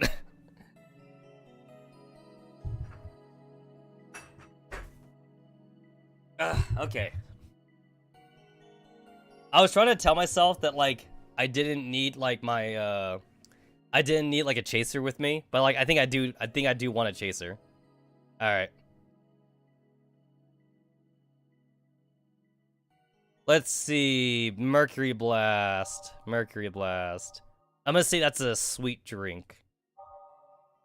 Nope. Is it a sour drink? Yes, it is. Ah, it was my second choice. 1, 2, 3. 1, 2, 3. 1, 2. On the rocks and blended. Alrighty. Mercury Blast. Sour, classy, and birding. No thermometer was harmed in the creation of this drink. Oh, shit! Oh! Oopsie! Oh! I fucked up. Oh, I fucked up. Okay. Okay, let's try it again. 1, 1, 1, 2, 3. 1, 2, 3. 1, 2. On the rocks, splendid. Okay. There we go. I got it. I got it. That's a Mercury Blast. Here, a Mercury Blast. Ha! It's no carrot, but it's still good for you. This drink doesn't look healthy at all. If you don't like it, then it's good for you. Do you like being healthy? I like being healthy, I guess. No, you don't. You like being the way you are now, Jill. You like being morbidly stagnant. Looking back at my life, I can't say you're entirely wrong. Then have you considered this question, Jill? There are many possibilities in this world, and both your life and this world's fate could have been something different. And I have been to another world, Jill. I even met the other you, and many other people. What? That world about to be destroyed, or rather, it's fated to be destroyed. But you look much livelier than you are now. I can't imagine. But whatever, if there is such a me in the other world, then she and I would be two entirely unrelated individuals. She'd just be like someone I met on the street. I'd only get jealous if I met her. True, you're related to some extent, but you're fundamentally two different people. Have you ever thought of living someone else's life? If you knew she is happier than you are, would you want to replace her? I don't think I would do that. Leaving aside the legal issues it would bring, I shouldn't replace someone else, because it's their life. Then let's change the conditions. If I could let you take your present memories and travel back over a stretch of time, to say around several years earlier, would you be willing to do it? Sign me up right now, damn it! Unfortunately, that was just a question and not an invitation. So why can you accept replacing yourself in the past, but not replacing yourself in another world? Like you said, I'm not that person, so I shouldn't interfere with their life. They're completely different things. Give me a break, Jill. What do you think relationships are? They're just mutual interference. But it doesn't mean that I'd be able to adapt to their life. What if their happiness isn't the kind that I want? Perhaps I would personally break the vase. I don't deserve things like that. My own life is a mess. All I want to do is fix it, not start over again. You see, it's just like what I said, isn't it, Architect? Ha! This doesn't mean the other Jill would choose the same way too. Admit it, this is who Jill is. You should hurry up and get a move on while there's still time. Kyogre could be a good stand-in for Jamie? Yeah, he could have been. What exactly are you guys talking about? You've been leaving me out of the loop. Someone needs to explain what's going on to me. I can't explain the things you want me to be honest with you about right now, Joe. Not only would you not understand what I'm saying, but your memories would vanish the moment you leave this place. What? I only came here to verify one thing, Jill. No matter how happy the other person's life is, you wouldn't want to replace her, right? I've already turned my life into pile of shit. I don't want to do that to anyone else. I will keep that in mind. Springfield, I'm going over to the other side for a chat. I'll leave the rest to you. I'm counting on you, Architect. Don't mess it up. You do know the consequences, right? I told you already, I have no ill intentions. Don't worry, I'm not going anywhere. Jill, you'll only be able to see me in the answering machine next time. Good luck, and I hope the other Jill thinks the same way as you two. What? She's gone. She's in a hurry. There isn't much time left for that world. So, I'm stuck in my own bar while a doll dressed entirely in black talks to me about parallel worlds. And another doll in my uniform is standing in my place doing my job, as though she is taunting me. But I'm not taunting you. Then your chest is taunting me. I'm sorry, this place is making me a little irritable. Can I go outside for a smoke? If you open the door, you'll find there's nothing outside, Jill. You can't go anywhere now, until I give you permission. Then give me a sparkle star. Since you're sitting in my seat, you should know what to do, right? I never made that before, but I can give it a try. Miss Jill wants a sparkle star. Ah, shit! Alright, second Carbertrine.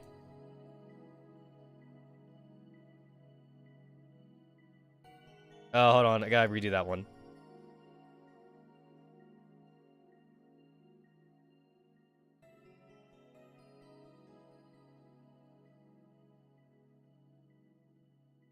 There we go, second Carbertrine.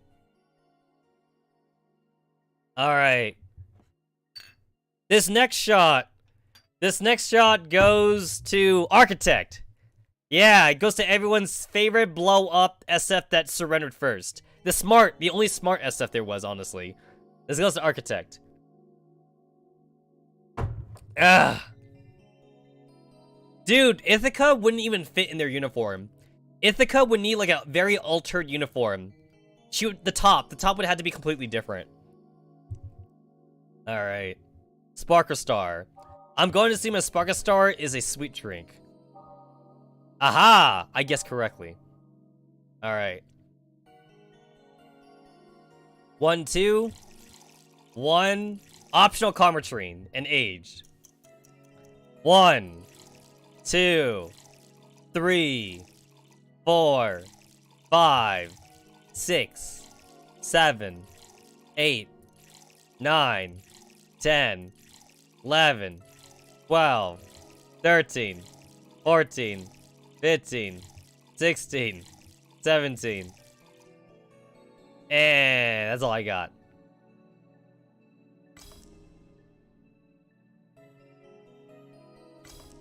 Wait. 1, 2. I fucked up. Okay. 1, 2. 1.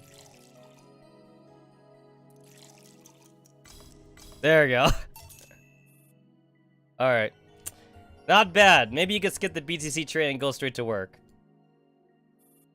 Thank you for your compliment. I see you made it according to my internal modules. So, you're really not going to tell me anything? If you really want to know, I can give you the key points. Although you might forget all this after you wake up, because in theory, there'd be no traces of the New York contact here. Why is that? That is because everything that happens here has nothing to do with your brain and senses. In fact, your mind has been drawn outside your body by nanotechnology from another world, into a deeper layer of electronic space. You're saying I'm having an out-of-body experience? There's a more scientific explanation, but from a human perspective, that could be considered to be the case. Then what were you talking about when you mentioned replacing somebody else? Miss Jill, are you familiar with the brain upload technology? Some time ago, I was discussing the very topic with a very special customer. Oh yeah! We got the fucking brain. We got the brain in a jar dude, right? Yeah. You know what? I would do it. I'd do it, actually. If I was promised, like, a lot of money, and, like, you know, I get, like, a house, and I get all my bills paid for and shit, I'd do it, guys. I'd put my brain in a jar. And then, like, as long as I get to get a robot body or some shit in the future. Put me in a Lilum. Put me, like, in a Lilum body or some shit. If uploading the brain were possible, then what about the technology of downloading the brain? I think I understand. Alright, we're in 2070s, and since I've taken care of a pack of talking dogs before, then downloading a brain to overwrite memories isn't that strange. So what does this have to do with me? Why'd you bring me here? Miss Jill, you got a doll drunk several days ago. Do you remember that? Oh shit, the plot twist! This is the 416 plot twist. I'm very sorry about that. Are you here because of that incident? Yes, but it's probably not for the reasons you're thinking. Under the double influence of our intoxication and nanomachines, that doll accidentally picked up some detritus.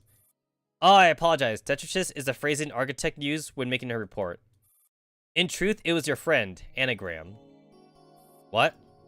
Oh, maybe it's because things are happening too suddenly. But what bothers me now is the fact that you're actually treating her as a friend of mine. This is the report Architect made after reading Anna's memories. Alright, I'll concede. Anna's mind and that of the drunk doll merged to form a new electronic space. Through autonomous processing, this electronic space developed a brand new world and civilization. I don't know what to say. Then where's Anna? Is she in danger? Don't worry, Miss Jill. According to Architect's report, Anna is now leaving this world as the host doll gradually regains consciousness. Thank goodness. So is that Architect your investigator? She is actually a criminal that we were keeping watch over. Prior to this incident, she was transported into the host doll's neurocloud with the technical assistance of her friend Ouroboros. When we sent a doll to pursue her electronic warfare, we found this marvelous digital world. However, given her deep understanding of this world and her willingness to cooperate with us, we chose to work with her with the aim of saving the world instead. Saving the world? Miss Jill, if this world were nothing more than a dream, then what would happen when you wake up? I understand. Then how are you going to save the world? That would depend on what you choose, Miss Jill. I am simply observing the entire process as ordered by my commander. What I choose? What does this have to do with me? Wait, you just said replace. Download. Ding ding ding. What's that noise? Ah, it's Cinderella time. My shift is over. Huh? Wait a minute, Springfield, you're closed. Huh, this outfit really does suit me better. Cafe Springfield! From Bartender Springfield to Cafe Springfield. Before I go, could you make me a sunshine cloud, Miss Jill? What? When did I get behind the bar? Please, Miss Jill. I understand. A sunshine cloud. Now that sounds like something this doll would order. Ah, shit! Oh, crap. Alright. Okay. That is a third Karmatrine. Optional Karmatrine. This next shot goes to lovely Springfield, who is probably also getting cucked in Girls Frontline 2 as well. Remember, guys, NTR, only cultured people are into NTR. So, if you're not into NTR, you're not cultured enough.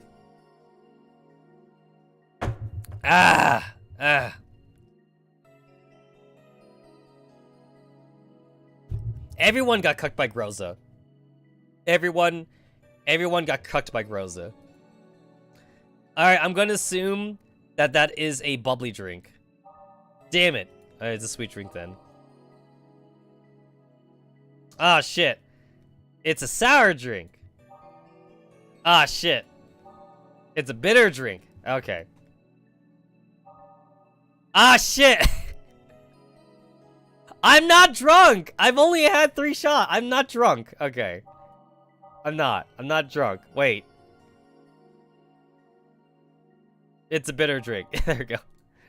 Okay. 1, 2. 1, 2. On the rocks. Optional Karmatrine! Ah, shit. Okay. You know the rules. Guys, what is optional Karmatrine? I had to take double shots. When it's optional, I had to take double. Alright, optional Karmatrine. Which means we gotta add another Karmatrine to OBS. There we go. We have 4. We have 4 Karmatrines. Yeah. Yeah. That's not the right one. Okay, whatever. Option Karmatrine. Okay. I got it. Okay. All the Karmatrine. All the Karmatrine. 16. 16 Karmatrine. Blended. Ah!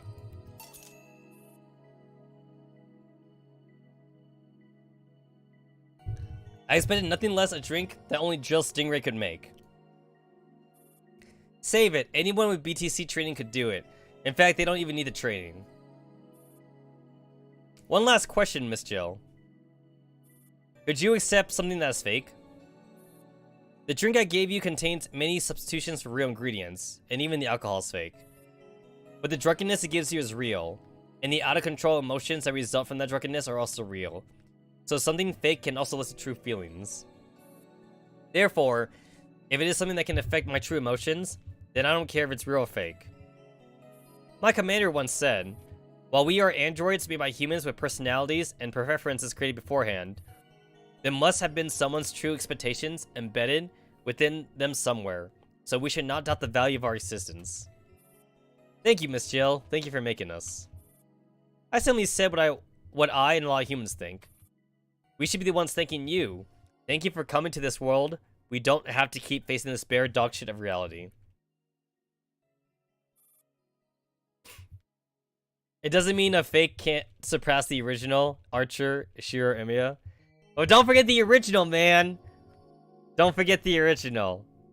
The original Shiro Emiya quote. The meme quotes. I am honored to do so. That's the meaning of our existence. I will leave everything after this to you, Miss Jill. After this? What's happening after this? Don't you have any suggestions? I'm sorry, I really don't know. People die if they're killed. When we next meet, you can tell me, and in return, I will serve you coffee. Good night then, Miss Jill. Good night, I hope I can see you again. I'm sure you will. And she's gone. Alright, let me think. What the hell happened tonight? Adolph from Griffin got drunk, and the entire bar and the entire world got thrown into chaos. And I'm still stuck in this godforsaken place. Who else is gonna come next? Well, no matter who it is, it can't possibly be any more confusing than what I've encountered tonight. Damn it, this is worse than the time I had to entertain those dogs. Good evening. Good evening, welcome to... What the fuck? Hi, Jill. You mean Julianne! It's Julianne! The magical girl! We meet at last.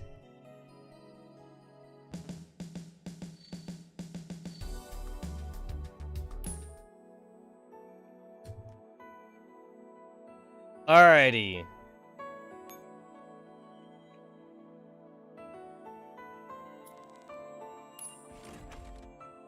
I tap her in that skin tight costume.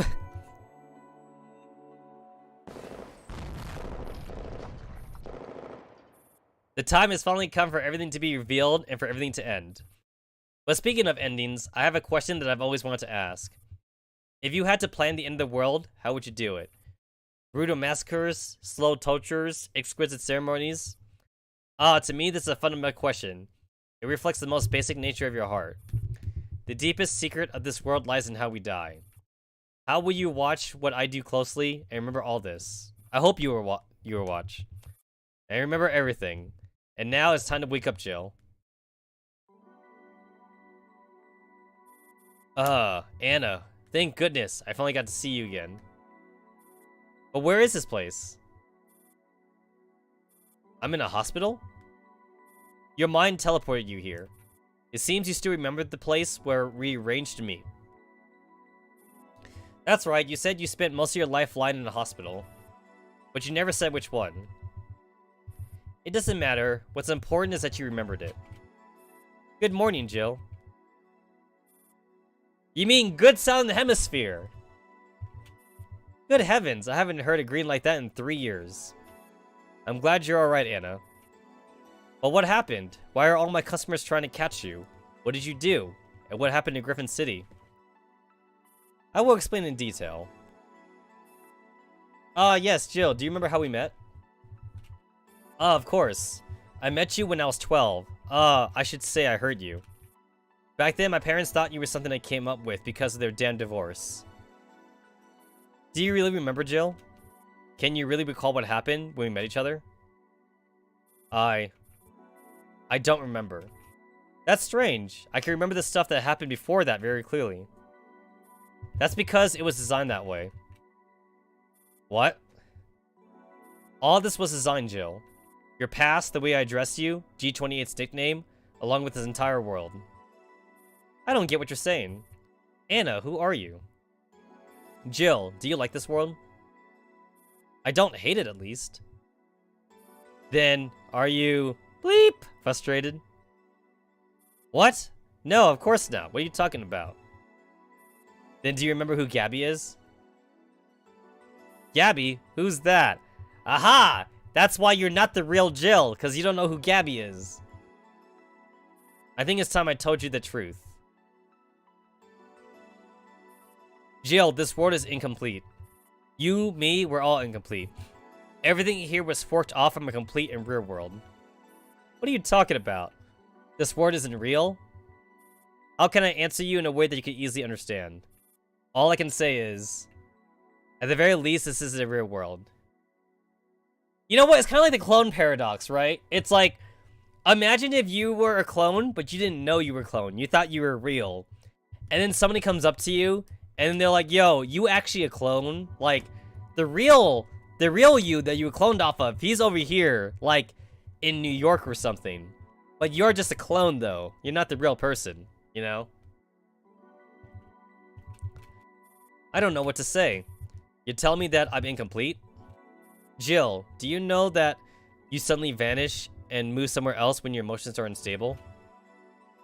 I've experienced that before.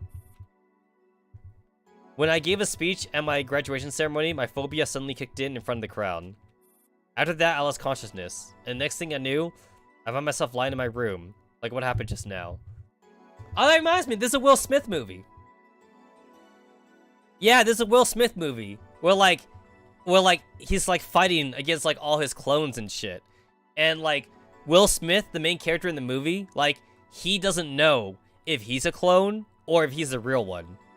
Yeah, I remember that Will Smith movie. I don't remember the title, though. I can't remember the title of it, but I know it's a Will Smith movie. In truth, you took that ability from me. No, not El Robot. No, yeah, it wasn't a robot thing. It was like a kind of like a James Bond mercenary film or something. Like, Will Smith was supposed to be like a really good assassin or something, or like a really good like mercenary, and like it was about clones, and it was something like how like Will Smith had clones or something. But yeah.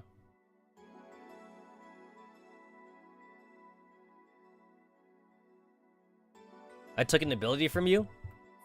The nanomachine state. I know this is a little beyond your ability to understand. It isn't just an ability of mine, but my very nature. The nanomachine state? Okay, I get it. It's like how any sci-fi fic can explain everything away by saying quantum, right? That's right. At the very least, you don't need to get too hung up on that. But I need to thank you, because I finally gained a real body in this world. While I like existing as nanomachines, being a normal person every now and then isn't bad either. Interesting.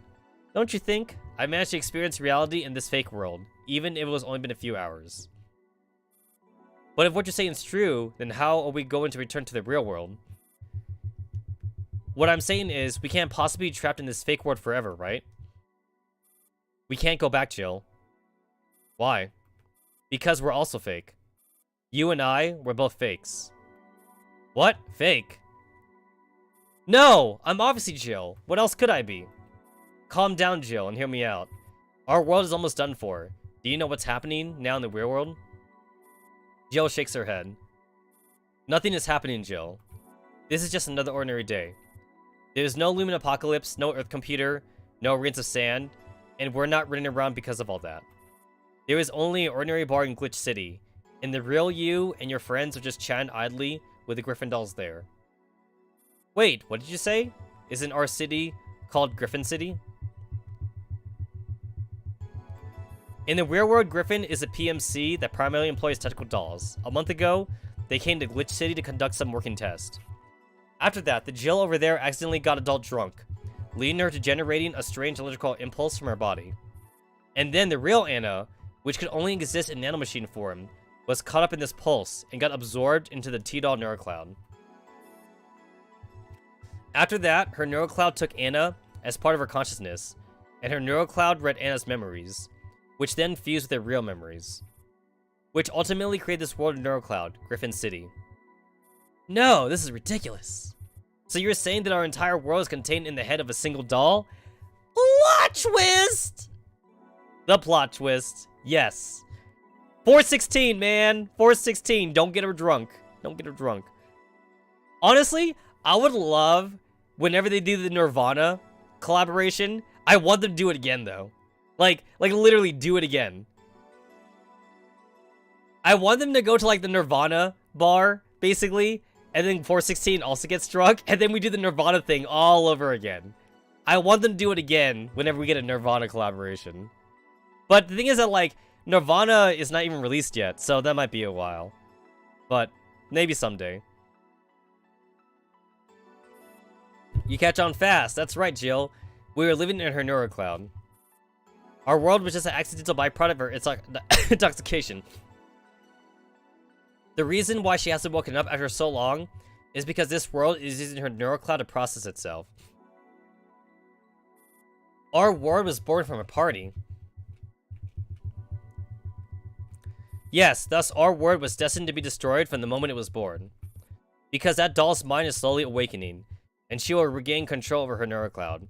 Her neurocloud is simply processing the matter to make it more sensible. But once she wakes up, our world is done for. Damn it, what the hell? We don't have much time. Jill, do you know why I brought you here? Why? Obviously not. Do you know who the most important person in my memories is? I don't know. Wait, don't tell me. It's Gloria, the actress. Don't you remember her? I'm kidding! It's you, of course, Jill Stingray.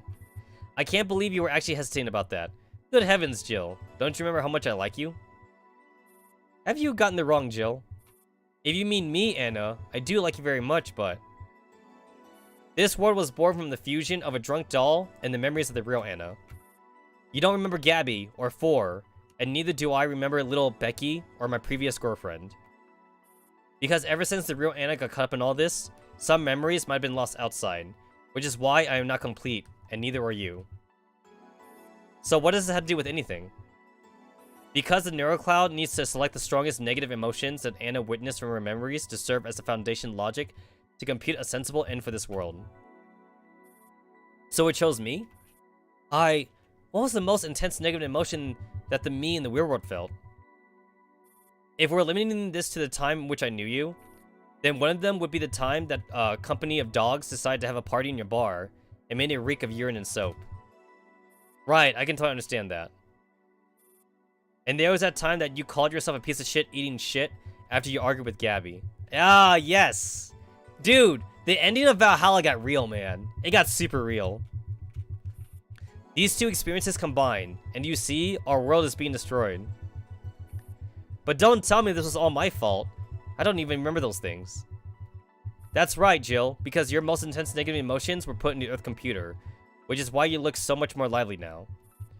I'm not blaming you for this. After all, you're so adorable, no matter which one you are. I just want to say, Jill, only you can save this world now. What? Me? That's right. I know you won't say yes to this, but I still need to tell you. What? Must I pay a heavy price to save the world? Fine, it's not like I can't imagine it. Don't tell me I need to be sacrificed. Maybe I might need to think about it, but I might not necessarily say no. One of the Jills would have to be sacrificed, yes.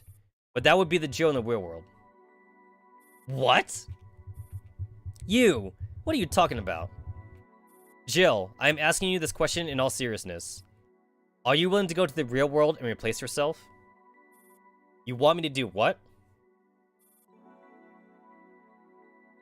This is the plan I've been working on all this time. I turned this world upside down in order to do this. I used little Becky, Architect, and Gillian to study the technology at Griffin, SF, and the White Knights of this world. In the end, I found a solution. That would be to take the nanomachines of the real Anna and match them to the pulse generated by the Griffin doll mentioned earlier once again and reopen a gate between both worlds. After that, I will have you arrive in the world in nanomachine form, but only for a few minutes. During that time, all you need to do is hug yourself from the other world, and then fire the electromagnetic pulse weapon that I give you. Your memories will then fully transcribe to the other Jill's brain via electronic synapse waves. This is a little ridiculous. It's too far-fetched. But if that happened, then what would happen to the Jill in the real world? Her body would be fine, of course. It's just that her memories of that world would no longer exist. Damn it! I couldn't possibly do that, Anna. What difference would there be from deleting someone else's existence? I don't want that either, Jill. But if you don't do that, then once our world is destroyed, it will be really the end for us. But what's the point if memories are all that remain, if I'm the only one to survive? Just you would be enough, Jill. I used everything I had to survive. I don't want to give up if there's a glimmer of hope. Anna, but you want me to destroy the other me. The real Anna is still sleeping, so I don't know what she'll think. But as for me, a fake and complete Anna, I only care about you, Jill. The you of this world, and nobody from the real world. I don't know, Anna. I really... The gate is already open, Jill. I will now send you to the real world. You may choose to step inside and fulfill my wish, or perhaps just walk around for a bit before coming back, and meet your end along with this world. I won't force you to do it, Jill. No matter what you choose, you will always be my most beloved Jill. No! Anna, let's talk some more. I haven't thought things through yet. There's got to be another way. I'm just stating my wish. This world is going to be destroyed, and you will be the only proof that it ever existed. What I'm doing now isn't for anyone, any ideal, or any ideology. I'm doing this for myself, because I don't want to be as though I never existed. Even if only one person remembers me. As long as you remember me, Jill. Then I'll never truly die. Anna!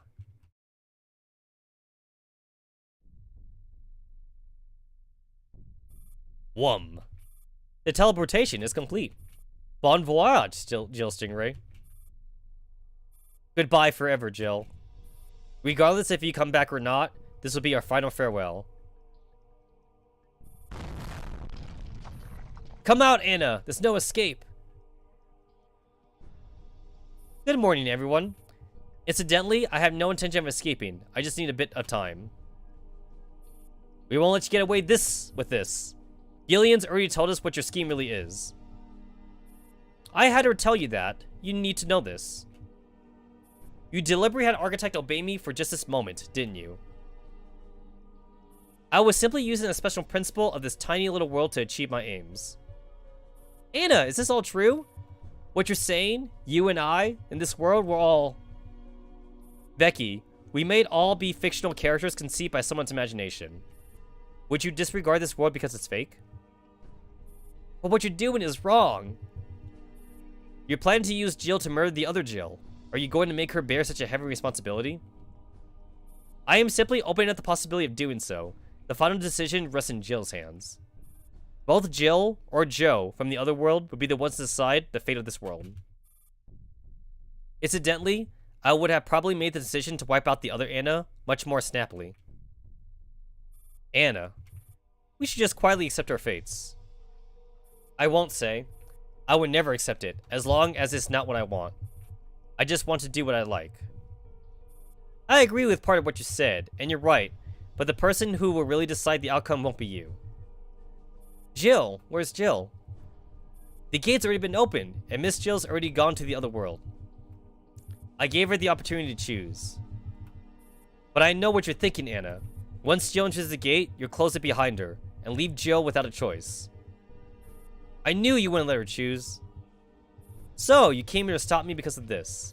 Friendly speaking, I haven't decided yet whether or not I want to do that. No matter what, we won't let you close the gate. Jill will be back. Until then, we'll keep the gate open. The price of keeping the gate open is vast, and time passes more swiftly in the real world than it does here. Even if she does return, there's no telling what will happen of this world. I'm certain that you will at least be more tractable, as long as we correct your attitude. Come and try then, everyone. I have to say that finding every single one of my bodies in this world and destroying them is an arduous task. Perhaps I'll have to close the gate before that point. Perhaps you still have a chance of victory. Jill will abandon the existence of this world and return to hold one last party with you. Jill will return, Anna. Then everything will really be over. Now then, Jill shall decide our fate, while we decide hers. Let's limber ourselves up before the end of the world comes for us. Ah, shit! Yo, everyone's power level went up really high. Cheetah, what's the power level scale about Dorothy's level? It's 83,000! Oh, damn. Dorothy's got the strongest one, actually. So, what are we doing? Just kill them all? Just kill them all. Got it.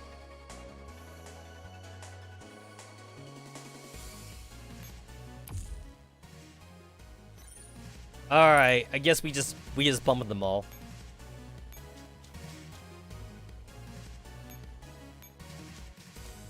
I have 2 turns to do this. Sounds simple enough.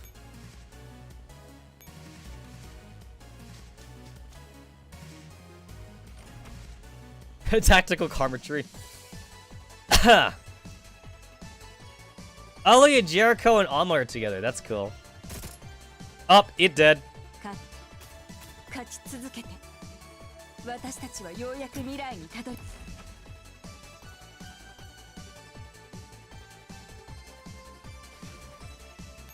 I like how Jericho does a little victory voice thing, even though like Alma did all the work though.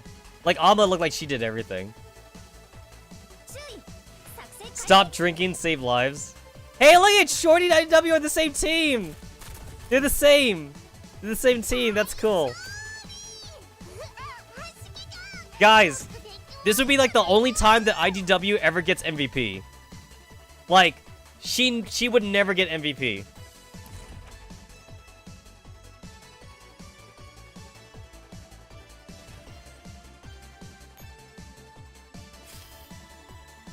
IDW Mod 3.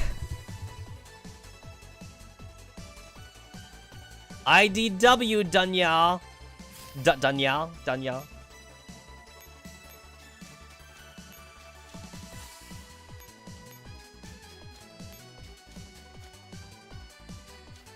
Dana team.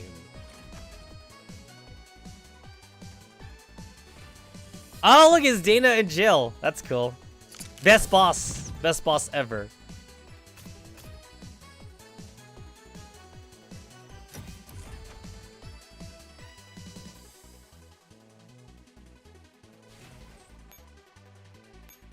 And then Dorothy team.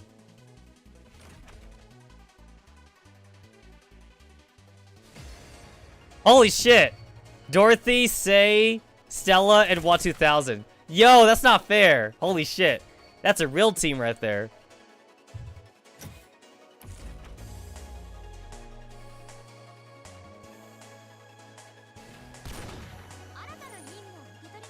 Let's see. Defeat the specific Anna. Ah. Okay. I guess I'm sending Team Dorothy to fight that Anna then.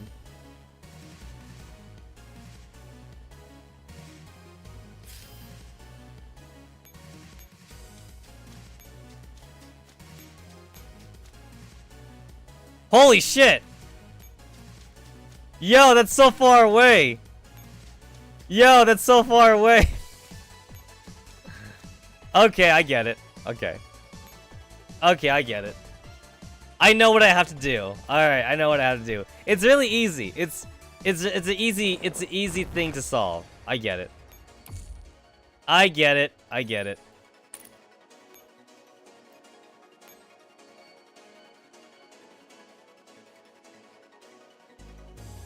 No, wait. This one first. Okay. So you,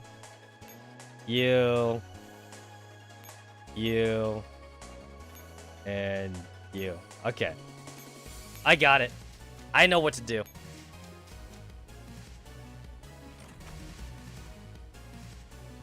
I just had to just not have Dorothy like in that spot basically. Die, shorty.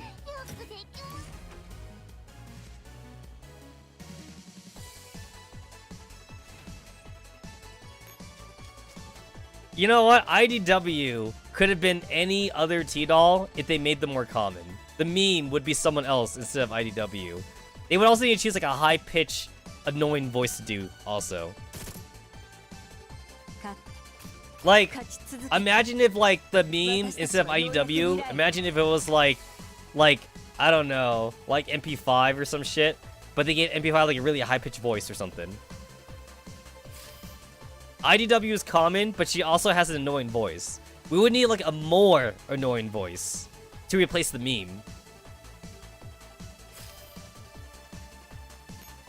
Kantai no Aidiro Naka-chan dayo. Yeah, that's definitely one. Yeah, Naka was pretty common in Konko. Basically IDW but with a different gun. Basically, yeah.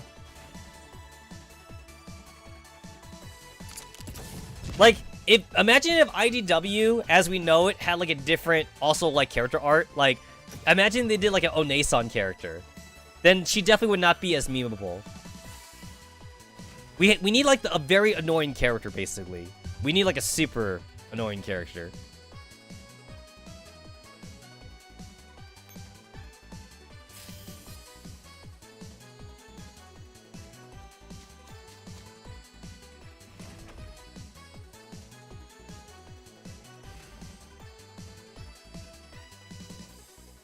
Like, they could have gone for, like, we could have gone for, like, maybe a lolly character with a very squeaky mouse voice or something. And then, like, that could have been, like, I don't know. That could have just been, like, again, just any other T-doll. Any other very common 2-star drop. Sampha's IDW? Yo, that's pretty cool. That's pretty tight.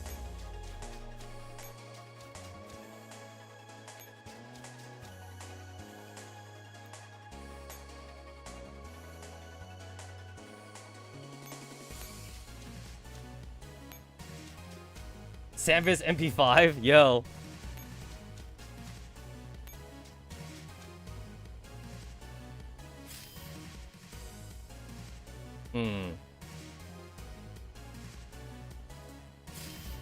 Okay.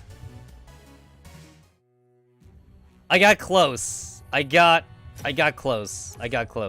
Alright. That's okay. I think I got this. I think I got this.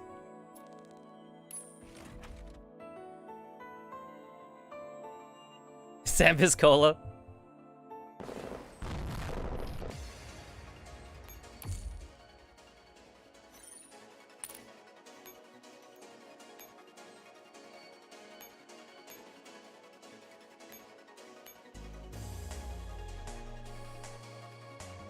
Okay, wait, I think I got it.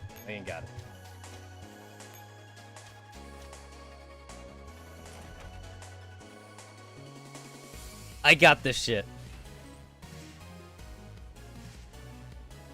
Anna is super far away, so I really need a way to conserve my AP.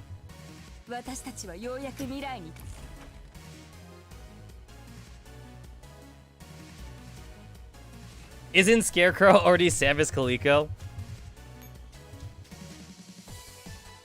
I don't think Scarecrow is as emo as Kaliko is. Scarecrow doesn't seem as self-defeatist as Kaliko.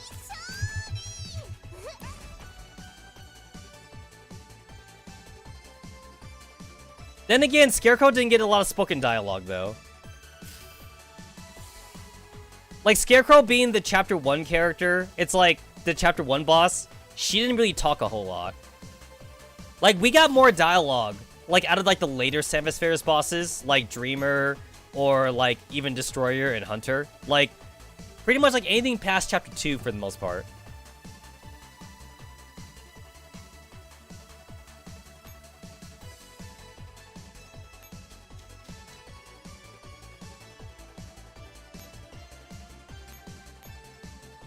Okay, so that doesn't work.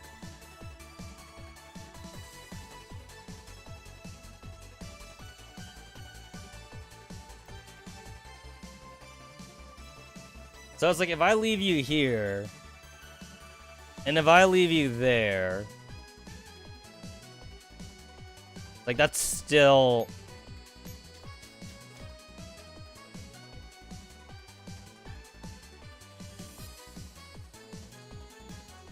Okay, wait. I can figure this out. So if I attack you and go back, that's just the same anyway.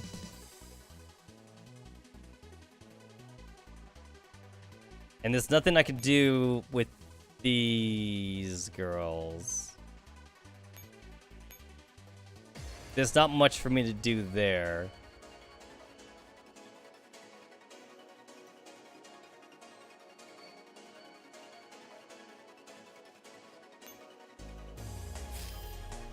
It's not like Valkyria Chronicles, where like it's not like Valkyria Chronicles where like you get to like transfer over unused action points to like the next turn.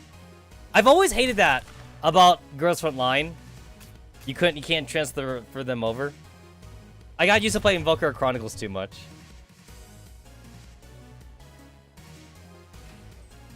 I swear the Karma Trine is not hitting me right now.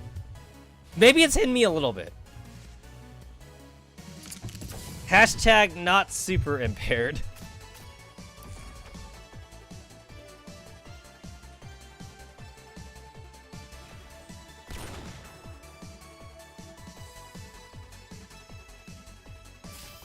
Alright, and then both these two are like the same... They're like the same distance from this one node. Even if I let Dana in this node, it'd be the same. She'd be one node away, basically. It would be the same. So... I would need somebody here, because that's... 1, 2, 3, 4, 5, 6, 7, 8. So, like, this wouldn't be enough. Because I would need 8. Okay, I think I got it. Warhammer 40k with XCOM style gameplay? Oh shit, yo, I gotta look at that then. Yeah, no, dude, I'll look into that. I'll look into that.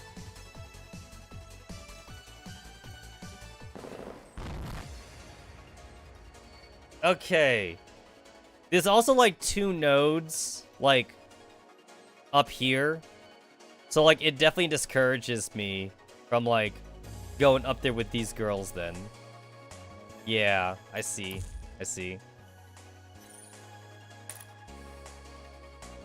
I am definitely discouraged. 1, 2. Yeah, like, there's more nodes to go up.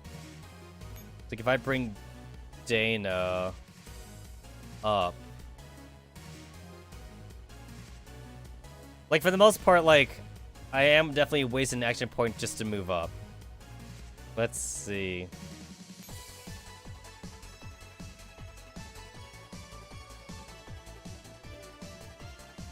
These guys are set to expand.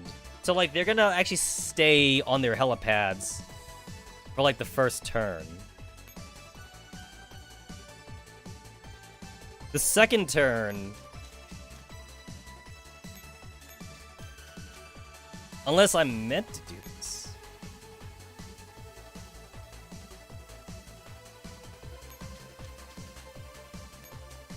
Okay, wait, I think I got it. So it's a trap to try and cap those helipads super early, because I don't need to cap them early. It's a trap. Oh, there we go. Oh. Oh. Oh. Okay. Okay. Okay. Yeah. Yeah, I didn't see that. I couldn't see it before. Ah, okay.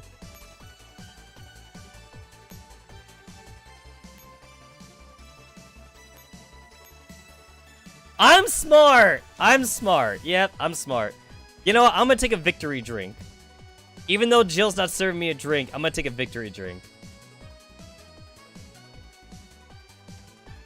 Sorry, Dorothy, you get covered up by more Karma Trine. Okay. This next shot... This goes to, This next shot goes to... It goes to 416. I dedicate a shot to 416. Because 416 is one of my waifus. Ah! Ah!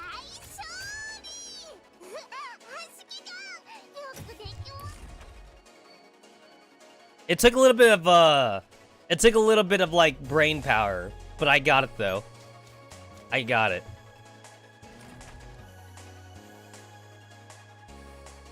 First try, guys. First try.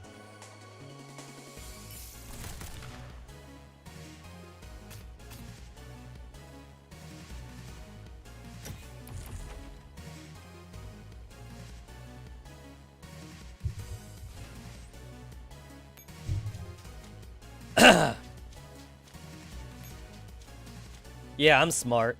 Oh, look at that. I'm so smart. I am so smart. So you don't attack them on the first turn. You see, I was in kill mode. I was like, kill everything. But sometimes to kill everything, you must not kill. It's like a Zen riddle. How does one genocide the whole planet? By giving the whole planet like an extra day or some shit. I don't know. I don't have enough blood going to my brain right now.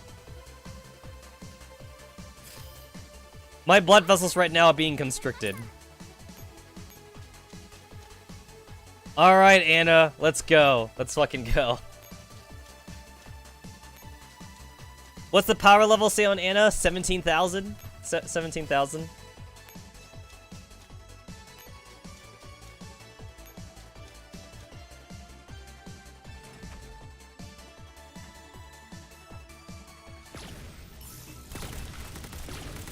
Oh wow, the music changed.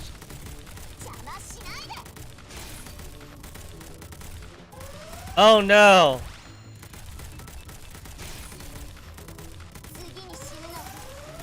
Oh no.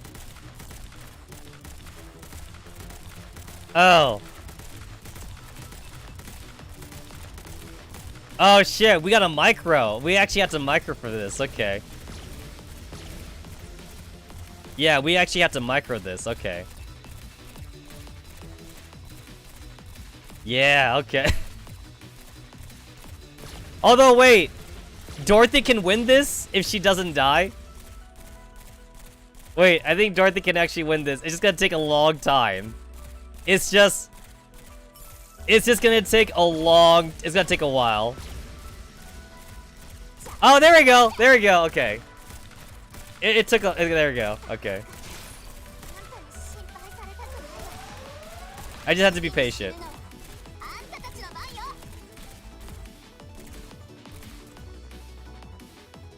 There we go.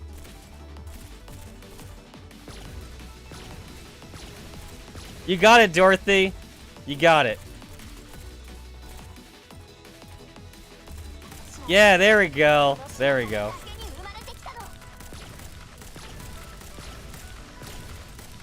Dorothy, don't die! Don't die, Dorothy. This is fine. No, this is actually fine, because like Watt 2000 does more damage. Yeah, this is fine. This is fine.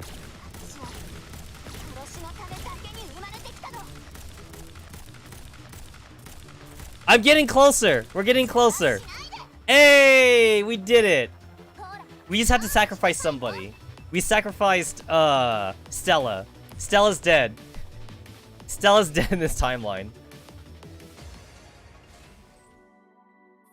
Sometime later, Stella got Shinda. She's gone. Alright.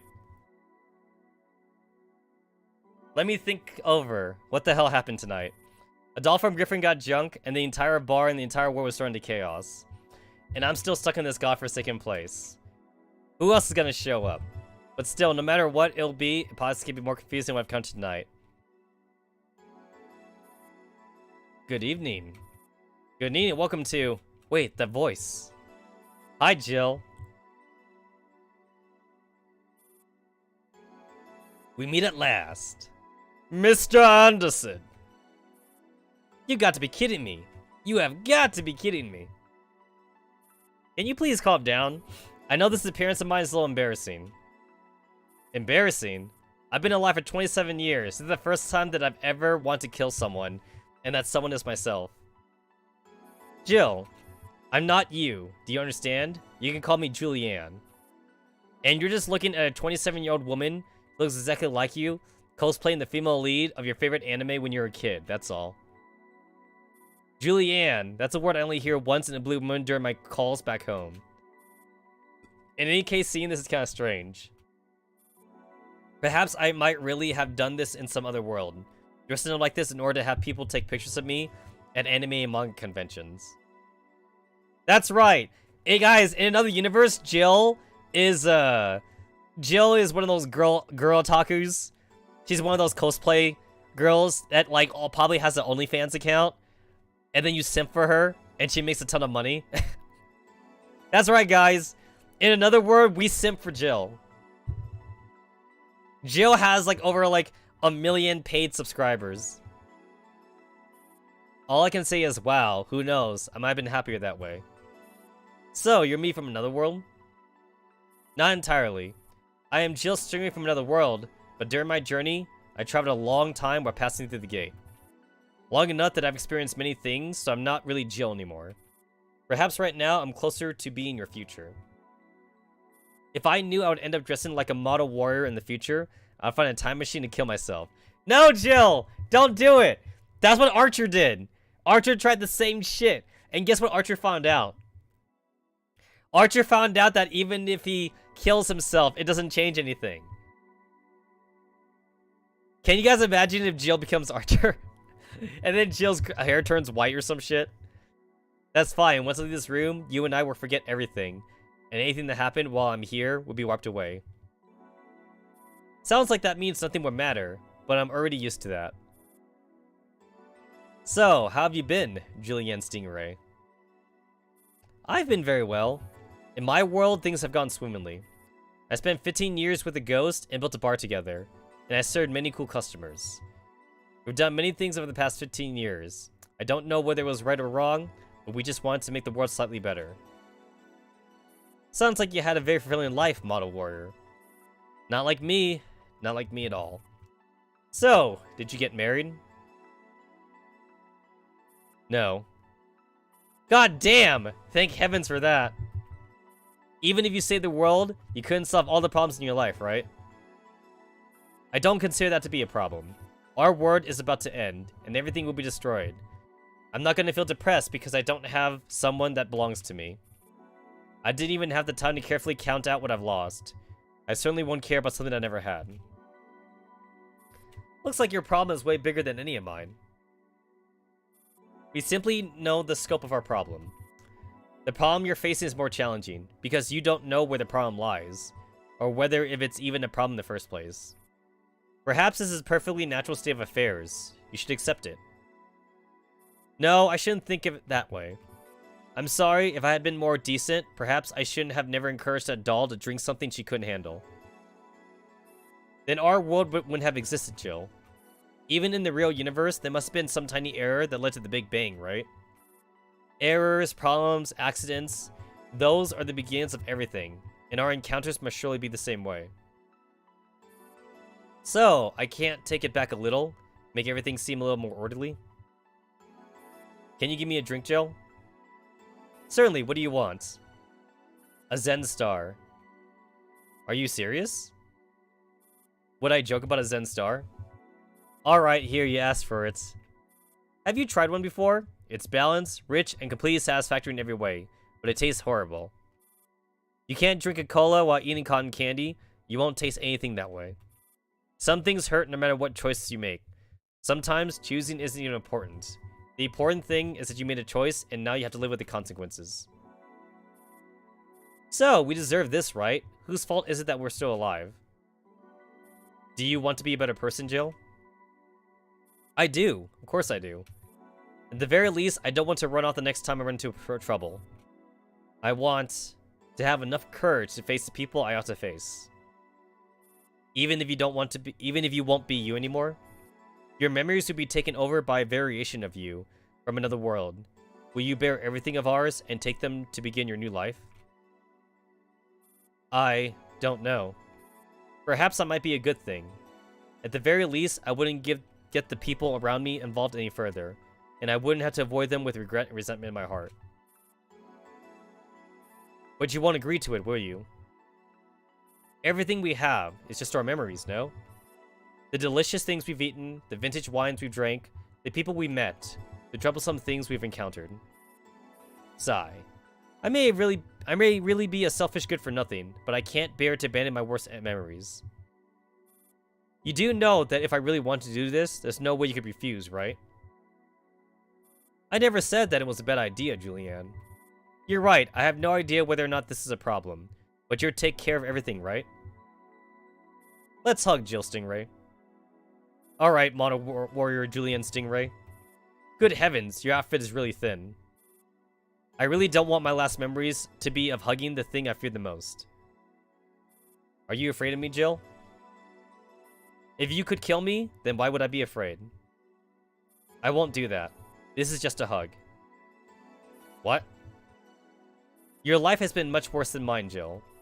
It isn't a sprawling conspiracy or a series of adventures, but one built from tiny, troublesome things.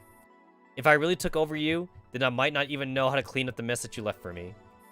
But that implies you become even more different. If you can hold your head up high and face it all, you become better than me. You possess the potential to do that, and I can't just erase that along with you. And if I fail, if I run away again, or if... There are always surprises in this world. The choices you make may not always give you what you want. But you have to hold on and never let go of the chances when you have to make a choice. You cannot decide your fate, Jill. You can only decide what kind of person you will become when faced with your destiny. Phew. I really need to tell Dorothy about this and give her some inspiration for a new t-shirt.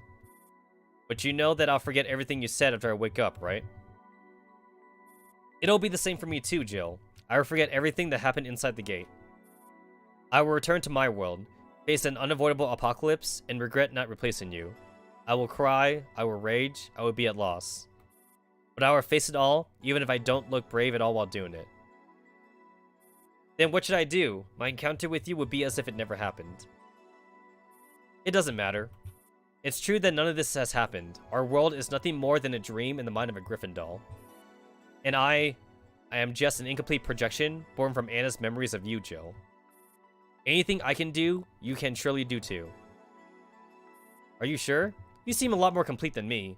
You can even stand in front of me in clothes I would never dare to wear. And you're brave enough to call yourself a shit-eating piece of shit. At the very least, I would never call myself that. You see, courage expresses itself in different ways. You will always find the way that will help you deal with your problems. Alright. It looks like I'll still have to figure out a solution of my own. This would be a big undertaking. That's right, no less than saving the world. I should go. I think there are many people waiting for me to go back and celebrate within the world fireworks party. Don't embarrass us, otherwise the Mono Warrior will come and punish you. Hey, don't you dare say that.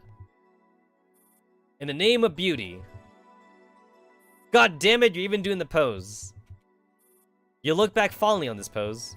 Farewell, Jill Stingray. Ha. I always have. Farewell, Julianne Stingray. In the end, they never did like the virtual hug thingy. They just like hugged like normally. She never impulsed herself or anything.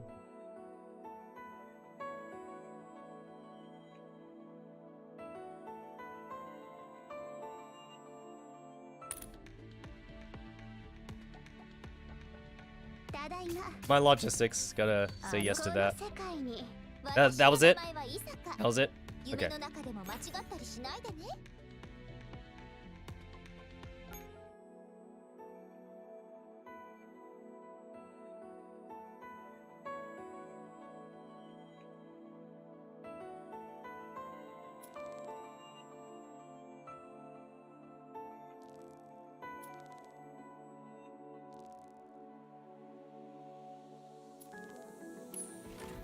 Caster Jill versus normal human Jill. No, one way to think about it is that, like, it really is close to like the regular one, where like, where like one is like, one's got powers and the other one's like not like that strong and shit. It's kind of close to the original Archer the original Archer and like the original like whatchamacallit, Archer and Shiro.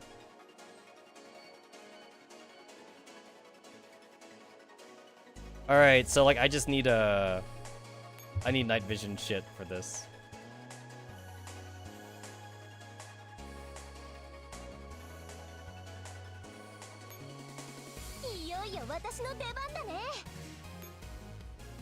Assault rifle. Sure, why not?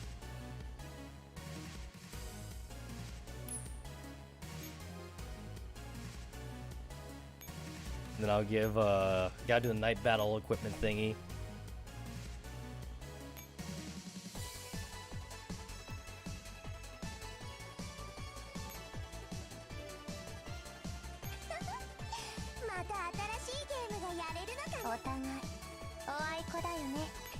Oh, I forgot that I put Sopmod in there already. I legitimately forgot. I don't know what I'm doing with my life right now.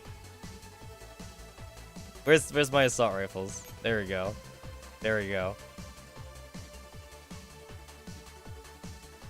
I'm not drunk. I'm not drunk.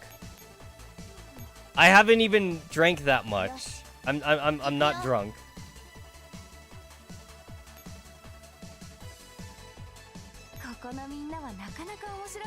Yeah, I'm not drunk.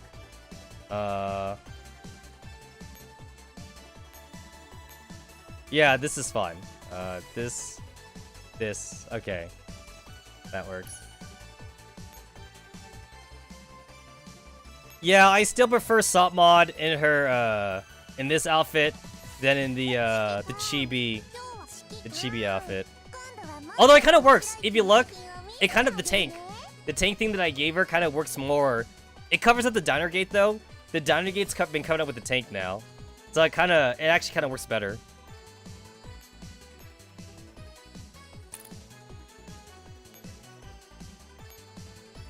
Night vision. Night vision. I love me some night vision. That's not night vision. Ha!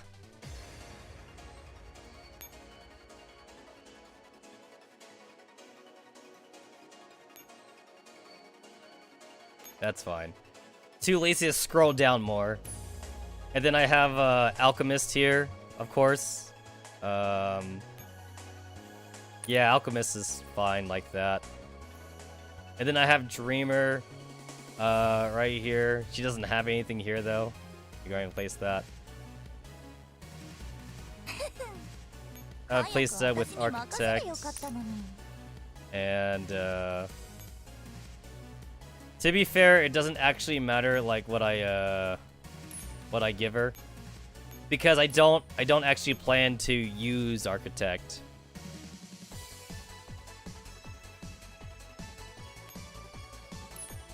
I don't know why I keep clicking OK, but I'm doing it anyway. Yeah, I just keep doing it anyway. All right, this is fine. Okay. Yeah, this is fine. Okay, this is fine. Then I need a handgun for these guys. Wait.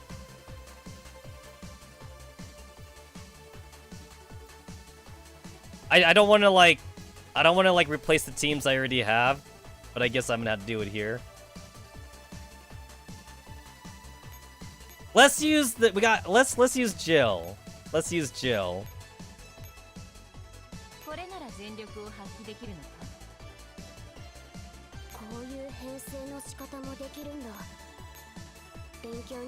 I guess I'll take Kaliko in this one, because Kaliko's awesome. And then so you go here, you go here.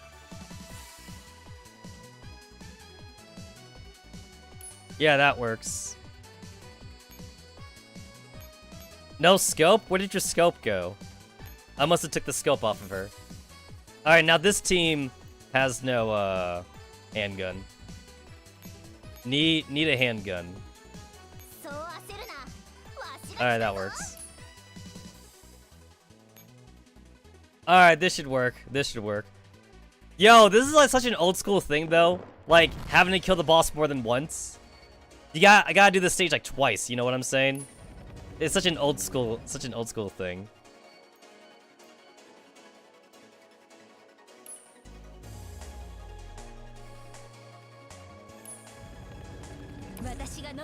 Wait, was there a thing in the bottom?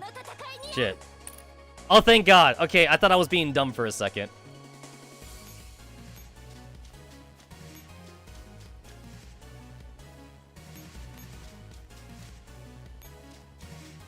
And then I want to get that thing. Then I want to get this thing.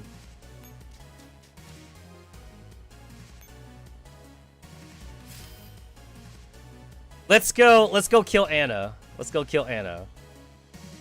But not the cute lowly Anna that appears in story though. That's the cute one.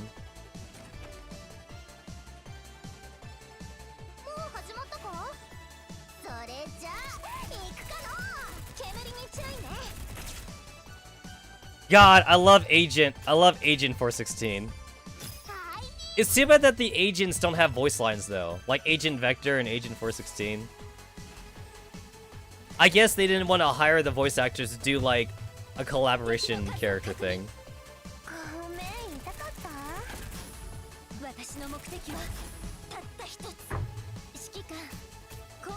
Oh, thank God.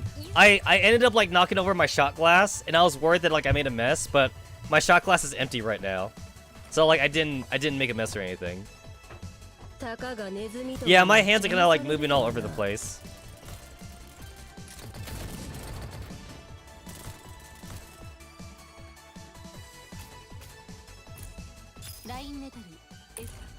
You know, when you think about it, if you could just add manticores to like every one of your T-Doll echelons, you would. Then the manticores are really like, or manticores are just really efficient in what they do. Alright, you're a death stack. You're just 5 dudes? That's all you are? You're just 5 dudes?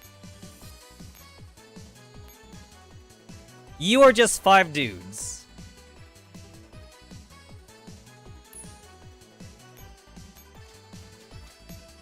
Yeah, I could take you on.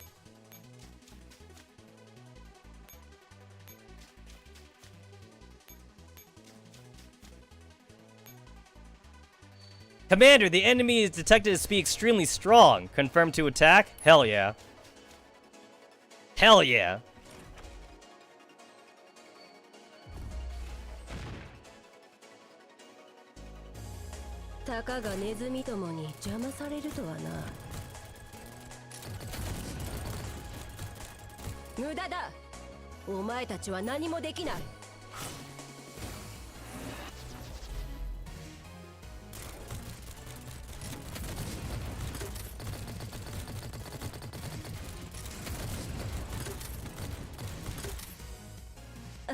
Wow.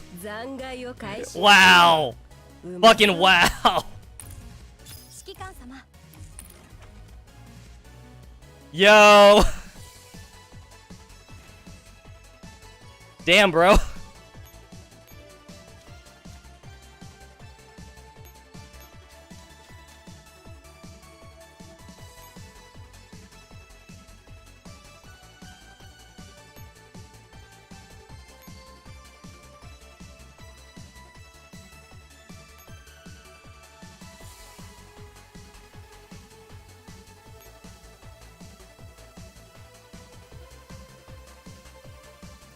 Well, last I heard though, we're still on the nerf dudes though. From what I remember from the Q&A, they still said that like E and server were still like on the nerfed versions. That's why like my manticores didn't take any damage. Like even though like they got their grenade shit off, like I don't know if like it was them being too lazy or not, but like our dudes or like their dudes, I should say, they're not as strong as they're supposed to be. It should still be nerfed from the Q&A.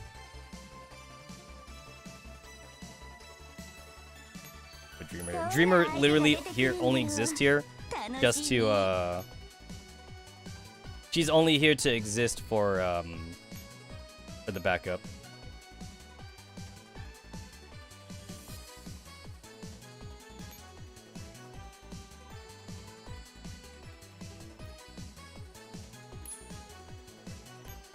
Well, like, I'm sure that helped too. But yeah, according to the devs, though, we're still on the nerfed units, though. We're not on the real events.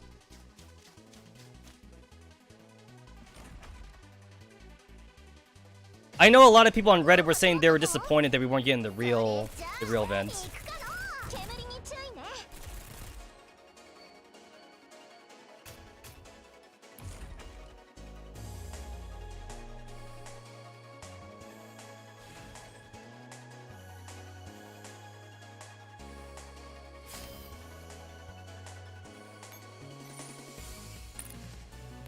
Oh, Occupy. I hate it when they do this shit. Oh, I hate it when they do this shit. Oh, that's annoying.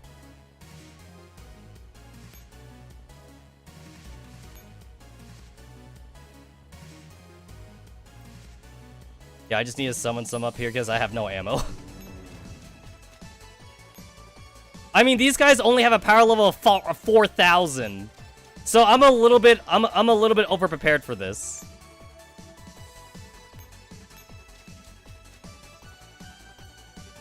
Man, I remember back in the day when these guys had a power level of like 300, 200.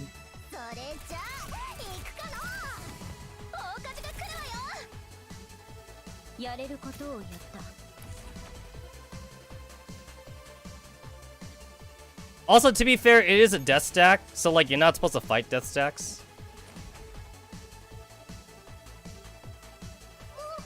Which is bullshit.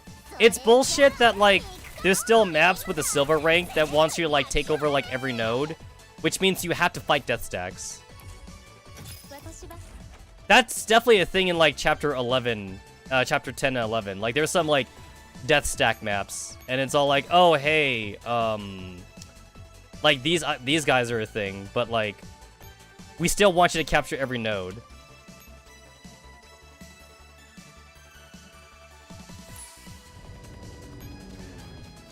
That's just for the that's just for the movement.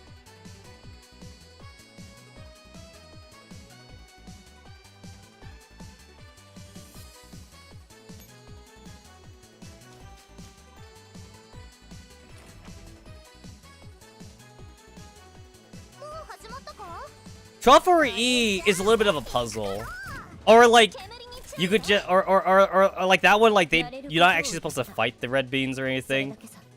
It is possible to do with surround capture for that one, but yeah, there's definitely a couple other previous ones with tanks though. Like there's some death stack tanks. I did go back to like silver rank some of those, and like yeah, it just took me just being either like really overpowered, or just wait until like I got Alchemist to do it for me.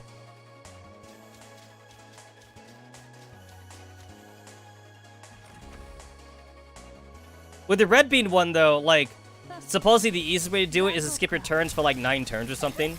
You skip 9 turns and then you go and capture, I think, and then that's all you do.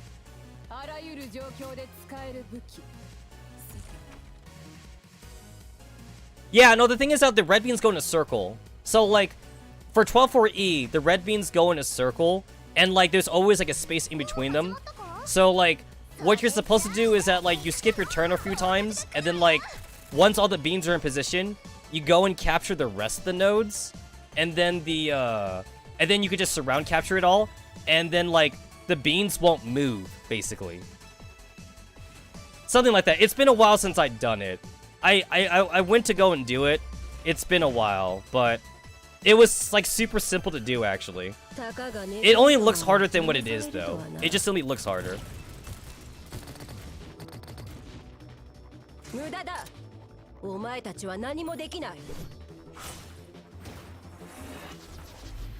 Also, it's definitely clear that these maps were not made for ringleaders in mind.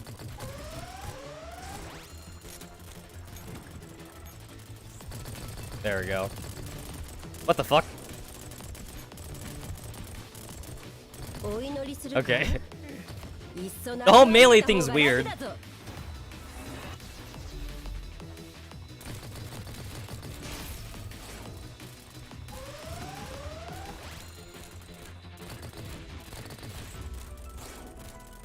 Yes, they do stand still. Basically, again, it's been a while since I've done it, but like, you don't kill the red beans. If you're thinking you need to kill the red beans, you don't have to. You don't have to kill the red beans.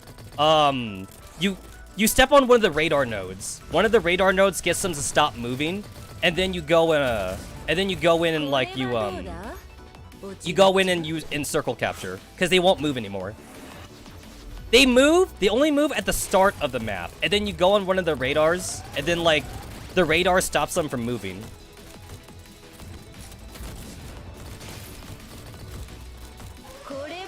If I remember right, you're supposed to skip your turn for 9 turns. You skip it for 9 turns, then you go to the radar, it gets them to stop moving, and then you go and just capture. Then you go and like capture surround. Basically, about as easy as that. It's a lot simpler than it sounds. But yeah, you should not be fighting the red beans. And like, you're not supposed to be doing some cheeky business too, like try to get the red beans to attack one of your echelons and do a retreat or something. Because that's definitely something that you do, like, for some other stuff. Like, you do some cheeky business, like lure enemies away. But you don't do that. You don't have to do that for the red beans, though. Yeah, you don't gotta do that for them. Stop running! Stop running.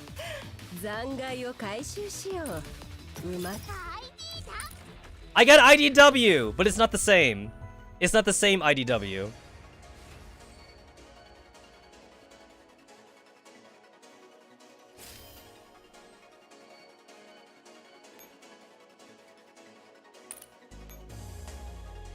That's my 13-4 farm thing. I don't want to summon them because I don't want to accidentally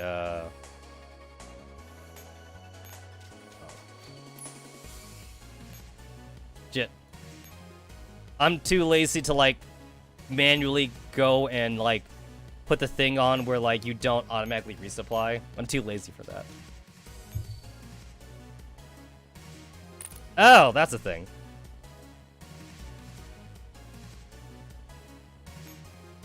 Okay then. So what you're supposed to do, you're supposed to go around these guys. Yeah, I'm not doing that. You're supposed to go around them. Not doing that.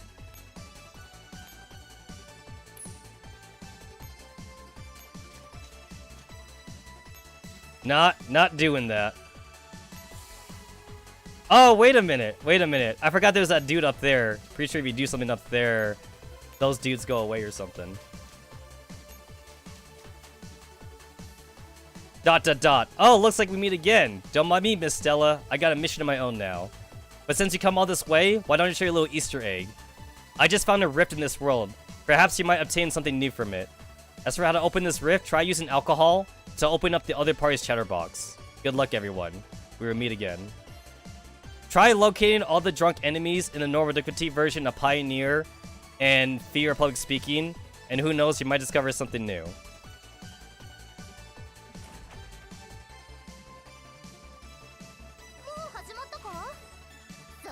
Oh no, I'm bringing Alchemists to actually fight them. I don't want to use my other team to fight them. Yeah, I know, like, I'm gonna bring over Alchemist too, but like, I'm not fighting with my regular T-Dolls though. Yeah, I know what I'm doing. Motherfucking bitch, what a fucking bitch, retarded fuck! Well, I wasted an action point there. That sucked. Alright. Yeah, I know. Lose my ammo. Yeah, I just don't want to bring my regular dudes over. I'm actually also not confident either that this mangled up team I have of like K2 and Agent 416 could even handle this team anyway. So that's why I'm also bringing an Alchemist.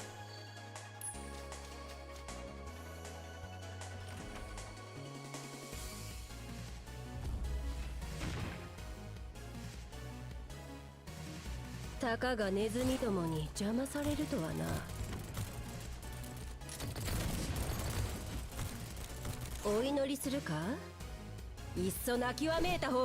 I probably shouldn't have done the destroy thing. I'll restart if things go south.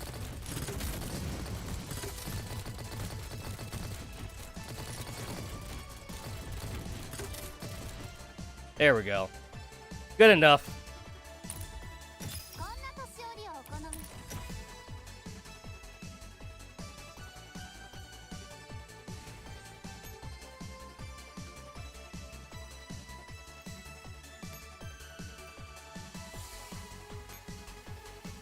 Oh my god. Fucking Christ. So goddamn fucking god, I'm so retarded.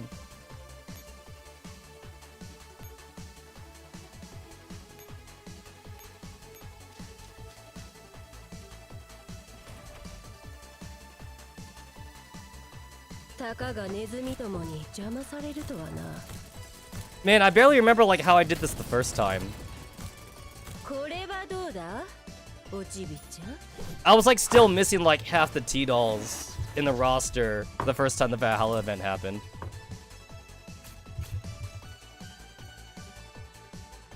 I remember I also wanted to like grind for a Stella a lot more in the final map, but I still only got one Stella though. I wanted to get like at least like 3 or 4 Stellas just for like dummy linking. Yo, we should be happy that we only had to do this map like twice. The original like Blaze Blue Guilty Gear like events, like we had to fucking farm Elfit like 5 times just to beat the map. That was garbage. It was only garbage because it took so many turns just to reach Elfit. Made me want to kill myself. It wasn't even that Elfit was like hard or anything either.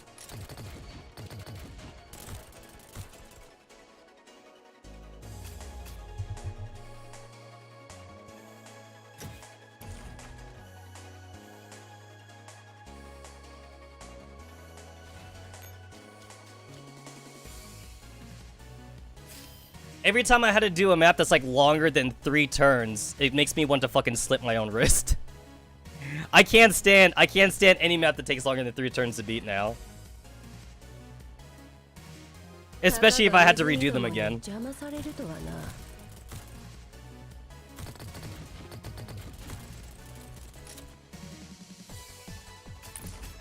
Also, I don't think we're redoing the community event thing for Dana this time.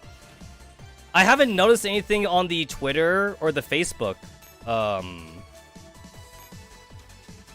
As far as I've seen, the only thing we're doing is the AR photo thing for like the drinks and shit. I haven't seen any Dana challenge this time. Like, I guess we're not doing it again. I couldn't even participate in the Dana challenge last time. Like, my teams weren't good enough for that. Like, I barely had enough for like the night battle equipment back in the day. I really would have loved to do the Dana challenge this time. Oh, I'm actually out of ammo. Oh, wow. I'm actually out of ammo. What do you know?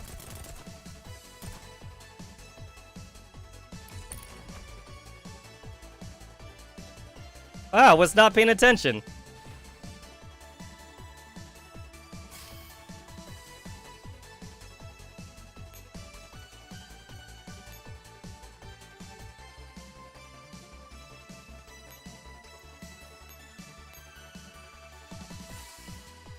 Oh. This is a one-way thing.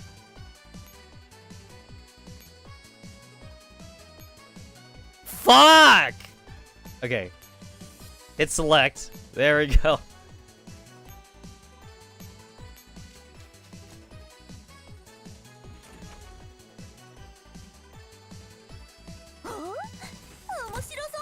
Just SF drag with Architect? I have no idea what you mean. She was already out of ammo before.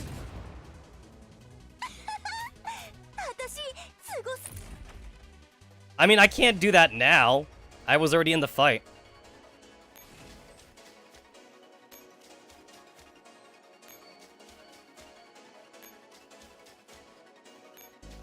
There we go. All right.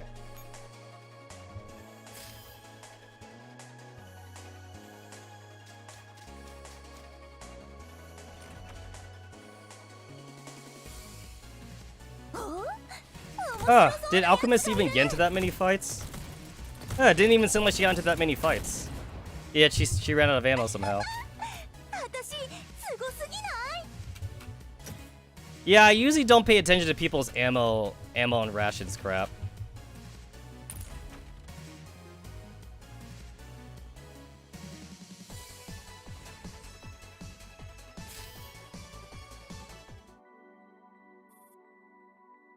Oh, you're saying I should have just tanked it? Oh no, fuck that shit. I still have PTSD from doing Gunboat back in like Singularity and Contempt Turbulence. Yo, I'm not waiting 10 minutes for that fight to end. Sometime later. She's gone. Alright, let me think. Oh wait, we're doing that again. Wait, that's just a repeat, right? Forgot. Yeah, I still have PTSD from doing Gunboat. I'm not sitting there watching my handguns. I'm not sitting there watching Architect like slowly will them down. Alright, let's get that Jill dupe.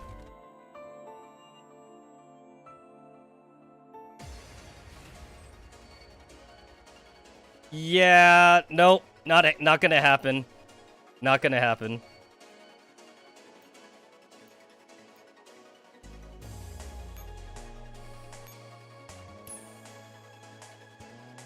This may be the shots talking, but I literally just don't have the mental capacity right now to just sit there and wait for shit to happen.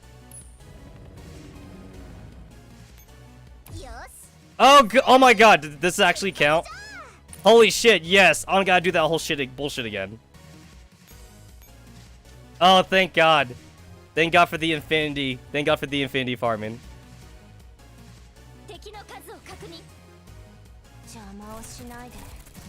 I was so not looking forward to doing it again.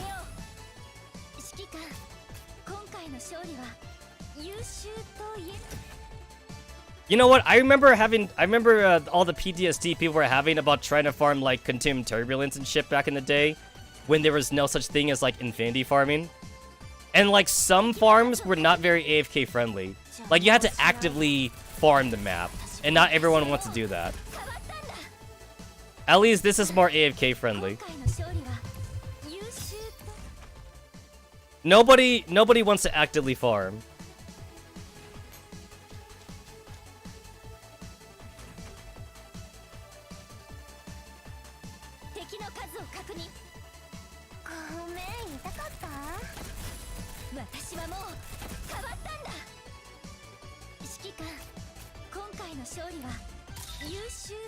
Ugh, I hate seeing P22 not have a costume. But I also don't want her racer costume either. I guess I'll just wait for the wedding costumes to come out. Which better not happen now, because I just spent so much on the anniversary shit. Give me like 3 months. This game needs to give me 3 months to recover. I also need time too, because I need to recover financially from my car as well. Oh, that sucks too. I hate being an adult. Being an adult sucks. The only good thing about having an adult is that I can choose what to do with my money.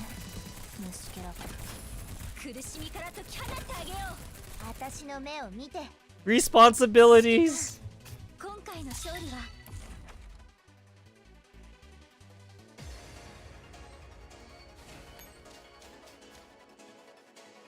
You know, you keep making it sound like we're the same as the Chinese servers, but EN server has already proven that, like, we do shit out of schedule, though.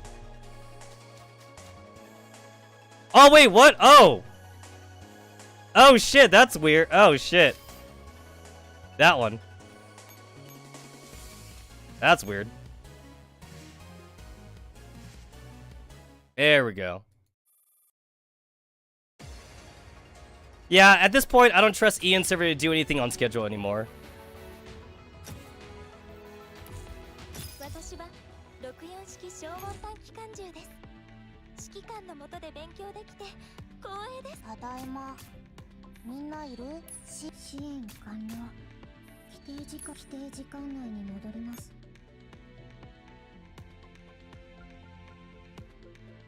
Alright, cool.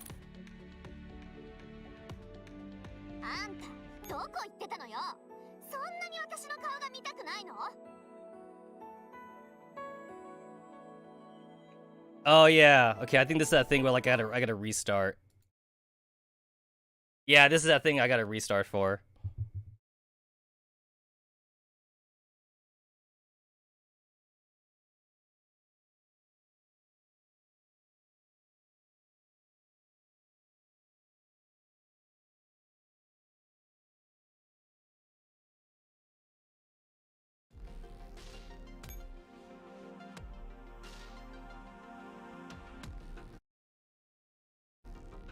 Alright, there we go.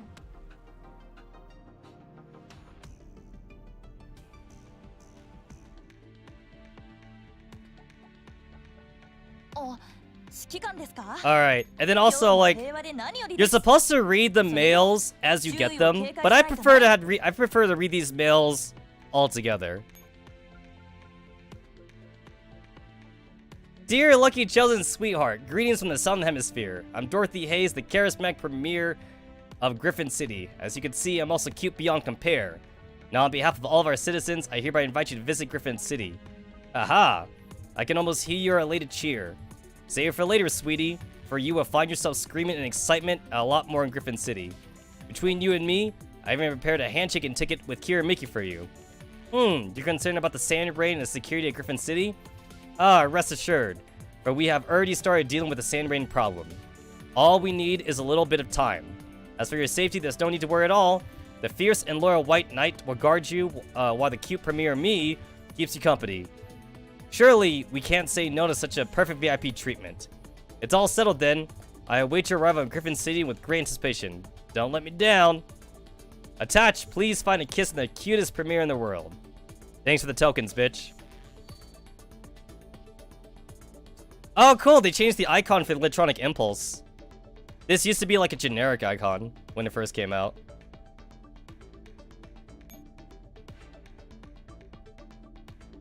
White Knights strike a telling blow and successfully apprehend the last Sangvis Berry remnants. Author Elena Smithy. All this time, the remnants of Samus Ferry have tried to destroy Griffin City.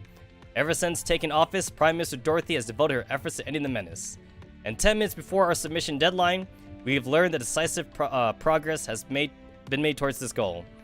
We have successfully captured the last Samus Ferry ringleader, and Samus Ferry's forces have been utterly crushed, said Captain Jericho of the White Knights Elite Blitzkrieg unit during the interview. Soon, we'll be able to use Architect to pinpoint the location of the Samus Mastermind, so please be at ease, everyone. However, Captain Jericho refused to reveal further information or evidence. While this news is definitely worth rejoicing over, has Samus Ferry ever existed? Many adults in Griffin City have their doubts on the issue. Commander, we've suddenly received a news push notification. Griffin City? White Knights? What are those? Is someone writing a story, or is this somebody's prank? And that's just mission rewards. Yep. Still complaining about the boring life in Griffin City, and only able to make friends with vending machines? Then you should know more about the VA-11-Hall-A bar. Though it's tucked away in the inconspicuous alley, and it constantly smells of strange clean solutions, anyone would be deeply enthralled by its atmosphere once you find it and go inside. The bar owner, Jill, is a quite positive person, and always full of insights about life. You can tell her your deepest worries without having to worry about them making the papers next day. If your heart is full of things that you can't pour out anywhere else, then VA-11's repertoire of drinks, from the light and pleasing sugar rush to the gut punch, that make you give your thanks for your life is waiting for you. It should be noted that if the sole bartender, Gillian, is actually doing her job properly, then the boss, Jill, would not be making drinks for people behind the counter. Jill dislikes people asking her about that.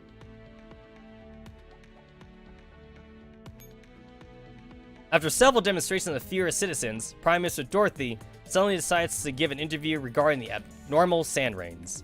Whether that has lasted for the past 3 years, during the course of the interview, a native of our city who has once been confirmed missing showed up, and used illegal means to control former Griffin dolls into launching a terror attack.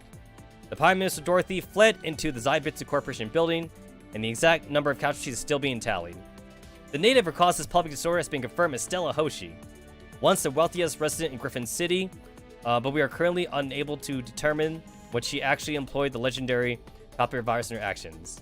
The unrest is still ongoing as of our submission deadline, and we're continuing to monitor the situation developments.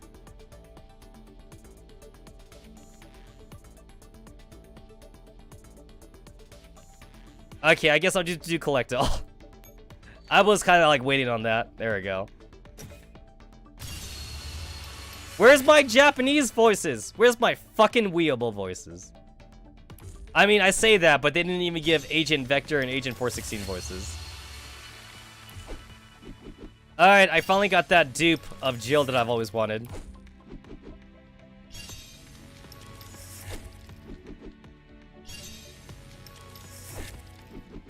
All the Auto-Hide and Karma-Tree that you could ever want.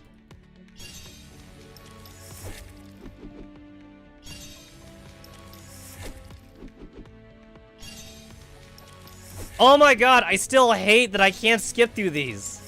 You can't even do the fairies too.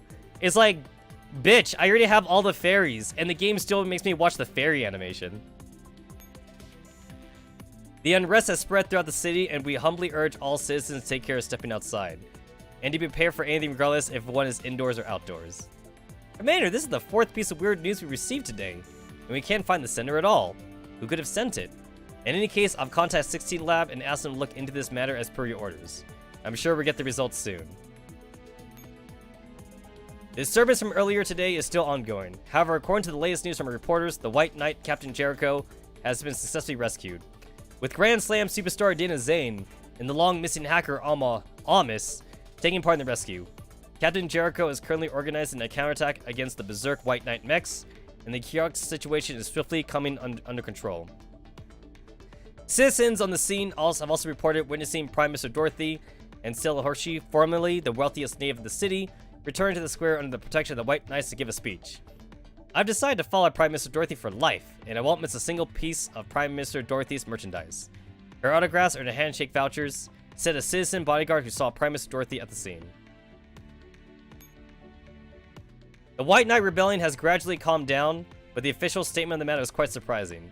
The government has announced that the operator of Valhalla's bar, Julianne Stingray, aka Jill, and the bartender, she employed called Gillian, alias of our former reporter G28, were responsible for sheltering the mastermind behind the rebellion, Anna Graham. The Augmented Eye has always insisted on providing accurate and high-quality reporting to our readers, and we severely condemn the position assumed by the government media messaging.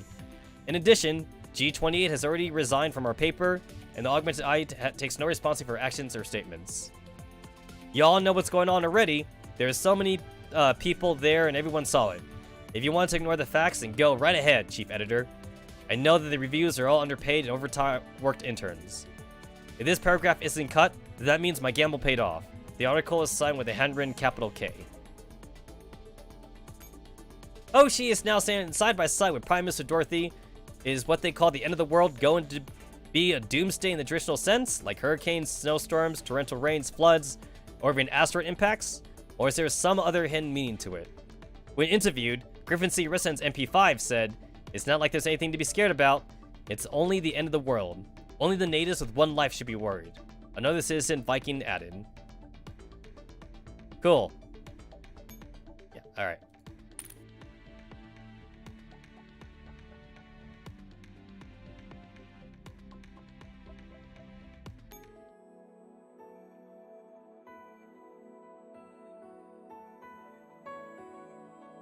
And we go back to the cafe.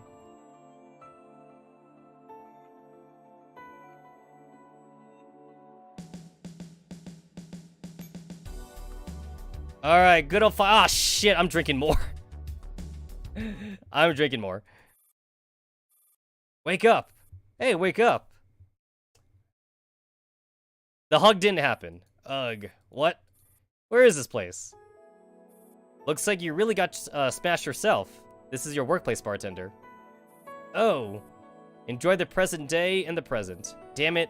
These aren't the words I want to say. What's wrong with me? Are you still dreaming? Oh, right, I remember. I don't remember anything. Forget it. I'm sorry, I must have fallen asleep. Good evening, and welcome to Valhalla. I'm the Griffin Tactical 5-7, and I'm paying a visit to recover my colleague 416. Call me Jill would do. Looks like your commander finally remembered what he forgot here. Actually, we want to let 416 have a good rest. Clearing one's cache takes a lot of time. Ugh. I just activated a wake-up program. She should be awake now, but it'll take a few more minutes for all her mantras to activate. So, are you just going to wait here, or would you like a drink? Do I look like that much of an easy target to you? What? No, I shouldn't think so. I really want to say perhaps, or what if I say yes? It's not that I can't drink, but I don't quite like drinking with strangers. Miss 57, not every bar is a place where you get each other thoroughly liquored up and then let yourself go. At least the place you're looking at isn't like that. Then how do you explain the person on the sofa? That would be your company's problem.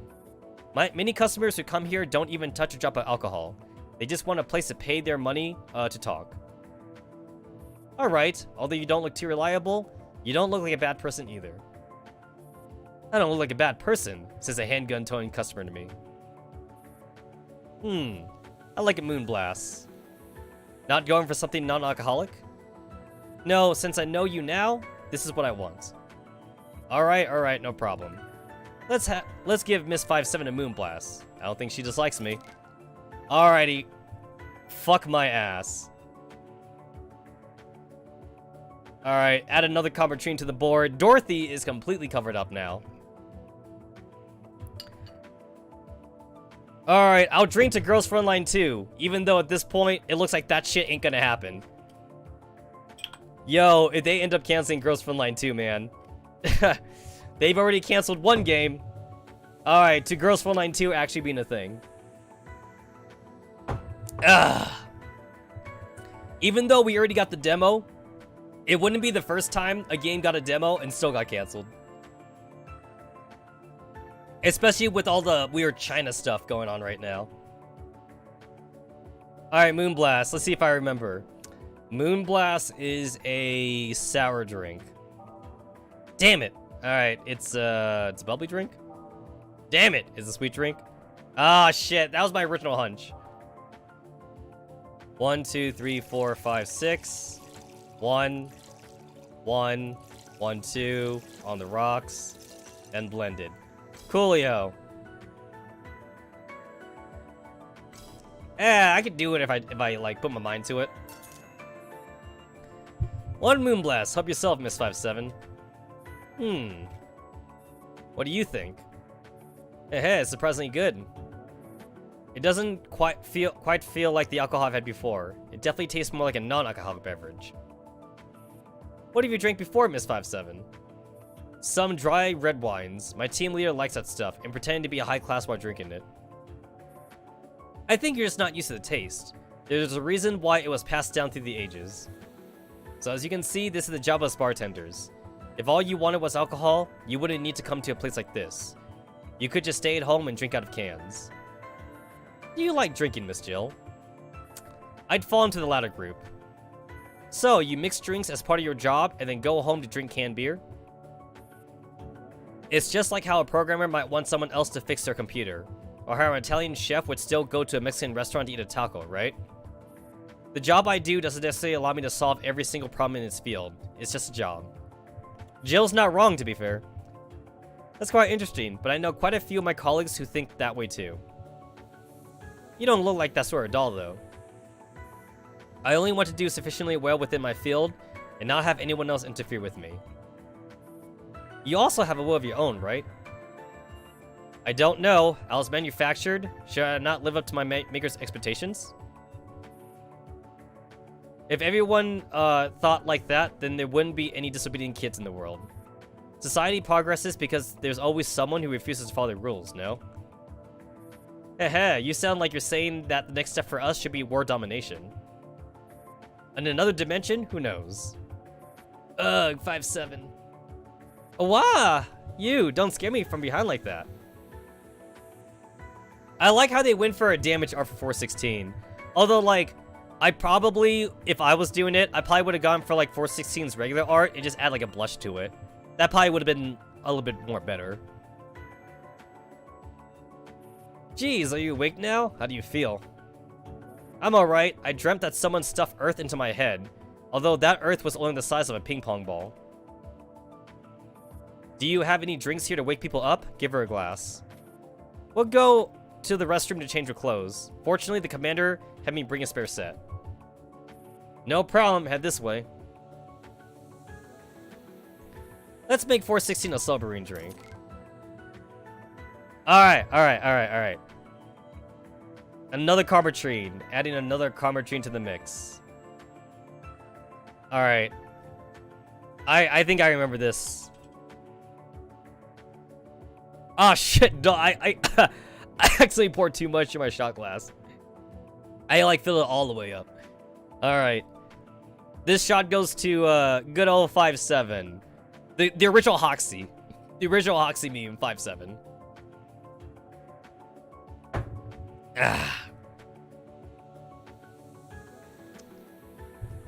There we go. Alright. Tight. Manly.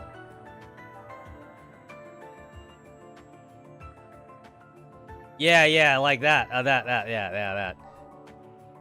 Or a suplex. Yeah, no, not a suplex. Yeah, definitely a gut punch. Definitely a gut punch. 1, 2, 3, 4, 5. 1. Did someone say optional? Someone said optional.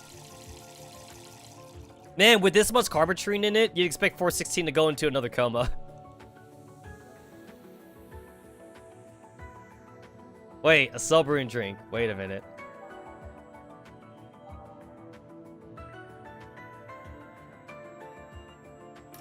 One, 2, 1.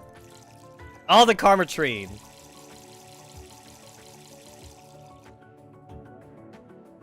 No, fuck it. We'll go gut punch. Alright. 1, 2, 3, 4, 5. 1. All the Carbotrine.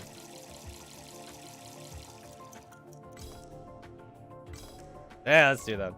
I messed up. Okay, so it was definitely the Sugar Rush then. Okay. It was totally a Sugar Rush. 1, 2, 1. Every time I mess up, I take another shot. So, paste duplicate. Alright, every time I mess up, I take another shot.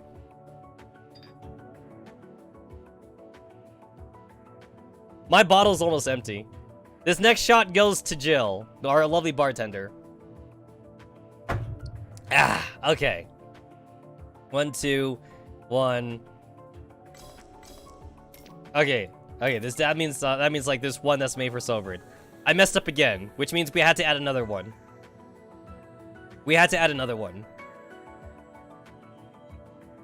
More Carbotrine. Alright.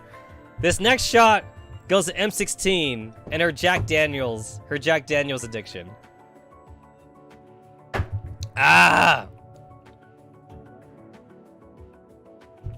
Okay. Let's see. No. Let's see. No. Aha! It would knock the drunkenness out of you. Okay, there we go. Sobering. Oh, that's what I was looking for. Okay. 2 Powder Delta. 4 Flanagans. Option Carbotrine. I'll be nice. I'll be nice to 416. I won't add any. I won't add any. I'll be nice to her. There we go. I'm smart. There it is, a crevice spike. Well, back. Is this a drink? Tried 416. Ugh, I feel a little better. You're welcome. This one's on me. I did get you drunk after all. Although you were the one who insisted on drinking. So, can someone explain how I ended up like this? You got drunk and then started shouting about wanting G28 to forget you. Damn it. Don't worry, I'll keep it a secret. This is great for blackmailing you. And then you were complaining about a short teammate and the instructor of a training exercise. Let me think. Yes, that was an infiltration exercise. And they all refused to work together and made a mess of things. Jericho, Super Shorty, MP5, Viking, and then Suffly allowed IW. Hey! We know these people. These are the people that saved the world. Although, when you think about it, it kind of sucks that they didn't save the world, actually. Because the world, like, ended. Basically, It would not have mattered. Everything they did didn't matter in the end. Because in the end, it doesn't even matter. I try so hard to get so far. I should stop singing before I get copyrighted. Yes, it was in that order. Then you began to tear up your clothes as you danced the habanera. Jill, if you say one more word, I'll make your twin tails dance with bullets. I'm sure they'd do a better job of dancing with me. Let's go back 5-7, I need to recharge. I'll be back to hear more, Miss Jill. I really didn't know 416 could do that. But you won't be staying around for too long, will you? There'll always be a chance for us to meet again. It's not like this world is that big anyway. Oh yes, do you mind if we hold a farewell party here? I'll have to get permission from the boss. I'll tell her when she gets back. Will she agree? I'm guessing she'll be so happy that she'll do a triple backflip. Very well, I'll discuss the matter with my commander then. I'll be waiting for you. At last, it's quiet again. Ha, what a long dream. Anna, where'd you go? Oh, you worried about me, Joe? Do I look very excited? You look 1,000 times more distant than I expected. And that's 10,000 times more passionate than I expected. It must be because I'm incredibly bored tonight. I can tell. Would you like to have some fun? The healthy and harmless kind? I had a dream where you became the boss of this bar, and I became a specter that destroyed the world. What? So, would you like to hear about it? It's a dream involving you, me, and the end of the world. At the same time, I didn't disappear? She struggles to rise from the sleep capsule. My mind, no, this is a neurocloud? Why do I know this? Am I a doll? She pushes to open the door, walking outside on shaky feet. Where is this place? There's nobody here. What happened to me? And what happened to our world? In the end, in the dark corridor, she sees a warm light flickering from behind a wooden door. I think I've heard this song before. Looks like I don't have a choice. She walks towards the wooden door. Hey, they're T-dolls now! Yo, the commander, man, with every collaboration, the commander gets so many custom-made T-dolls, you know? IOP must love the commander. You know, they'll be all like, oh, commander, do you want, like, another IDW? He's all like, no, actually, I want a very custom-made T-doll, and here's the specifications. Oh, shit, it's another Kira Miki song. Good evening, Miss Jill. I told you we'd meet again. You're saying I'm Jill? You know what? It's too bad like this is just a collab, because I would have loved to see Jill be actually canonized and have Jill hang out at the bar. But you know, it's a collaboration, so this is the only time we get to see Jill. But it would have been cool if Jill was actually canonized.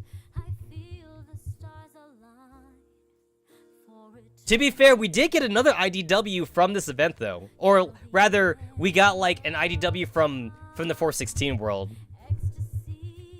Or should I call you Julianne Stingray? Jill would do. I like the name. But who are you? And where's this place? It seems you did not lose a section of your memories. But that proves our plan worked. You did lose a section of memories. We used existing data to fill in the memories in your neurocloud, and then corrected a few technologies that were impossible in this dimension. The side effect is that it brought you closer to the other Jill Stingray. The other me? I think I remember. Back to your question. I am Springfield, an employee of Griffin, and also the waitress of this cafe.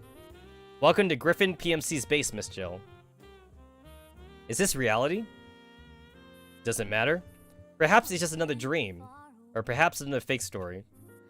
But you are safe now. You survived. How do you do it? I remember the end came, and then I... Earlier, our logistics officer received a series of strange emails. Those emails contained a few things that did not seem to exist at the time. Perhaps they had come from the future, or perhaps another dimension. In any case, after tracking Architect, we found your world. And then I took the mission to enter your world through a brand new electronic warfare module. You are... I am WA 2000, an elite doll of Griffin. I worked with Architect to duplicate the entire world's data and send it back here. It was a mysterious adventure in time and space, but a very interesting one. I don't know what to say. Thank you for saving me. I was simply obeying the commander's orders. But was I the only one who was saved? There's a lot of sleeping data still waiting to be awakened, but she just said so, didn't she? We duplicated the entire world. Hey Jill, did you just wake up? What? Looks like waking you up at this time really doesn't suit your biological clock. Miss Data! Oh no, boss. Call me whatever you want. You're free now. I have to say, without the Earth computer all of a sudden, I'm kind of at a loss for what to do. So, like, this Super Shorty is not like the IOP Super Shorty. It's the Jill Stingray Super Shorty. I want this Super Shorty to be, like, canon, though. Because, like, if this Super Shorty is canon, then we could totally get, like, a Digimon story based off of this Super Shorty. I'm still a Griffin doll. All I need to do is obey the commander's orders. There's so many people in the room all of a sudden. Is everyone here? What do you think? Do you know how long we had to wait outside for this moment? We also went out to look for a new workplace. This place already survived Doomsday once, so I think it'll suit us just fine. You know, especially with Alma too. It's like, making Alma, like IOP probably looking at the commander weird. Like, IOP be like, yo, Commander, are you making us make you a waifu bot? The Commander be like, no. Are you sure? Like, blonde bimbo with big tits? Are you sure you're not just making us make you a waifu bot? It's like, no. Alma is from the neural cloud of one of my T-dolls that got drunk. And then, like, the Commander's telling the story, and, like, IOP's, like, not believing them. They're like, sure she is. Whatever. We'll make you your fucking custom-made bot, alright? You don't need to make lies. And the commander is all like, no, I swear. I swear. She just happens to have big tits, and she happens to be a blonde. Oh my, who knows what new jobs waiting for us here. And then Dorothy, too. The IOP be looking at Commander. They'd be like, oh, you want a big titty waifu, but you also want a lowly waifu, too. He's like, no, trust me, that's not it. That's not true. IOP be like, yo, dude, listen, we don't judge, man. We don't judge. We'll make you whatever custom-made bots you want, as long as we get paid. And then Sei would be like vanilla. She'd be like the vanilla waifu. As long as we're maintaining peace and order, I think this would be the best place for me.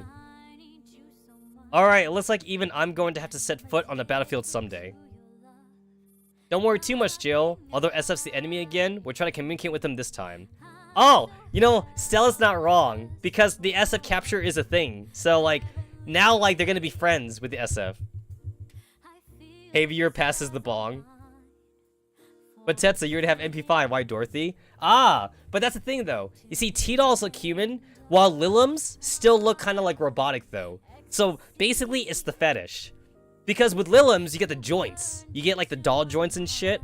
So, it's the fetish, you know? It's all about the fetishes. So basically, from IOP's perspective, the commander's super D right now. Like, IOP be like, okay, we're gonna make Dorothy, and then, like, the commander has to specify, oh, wait, can you make sure that her joints are visible?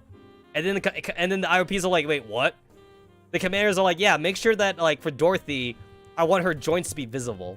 And IOPs be like, okay.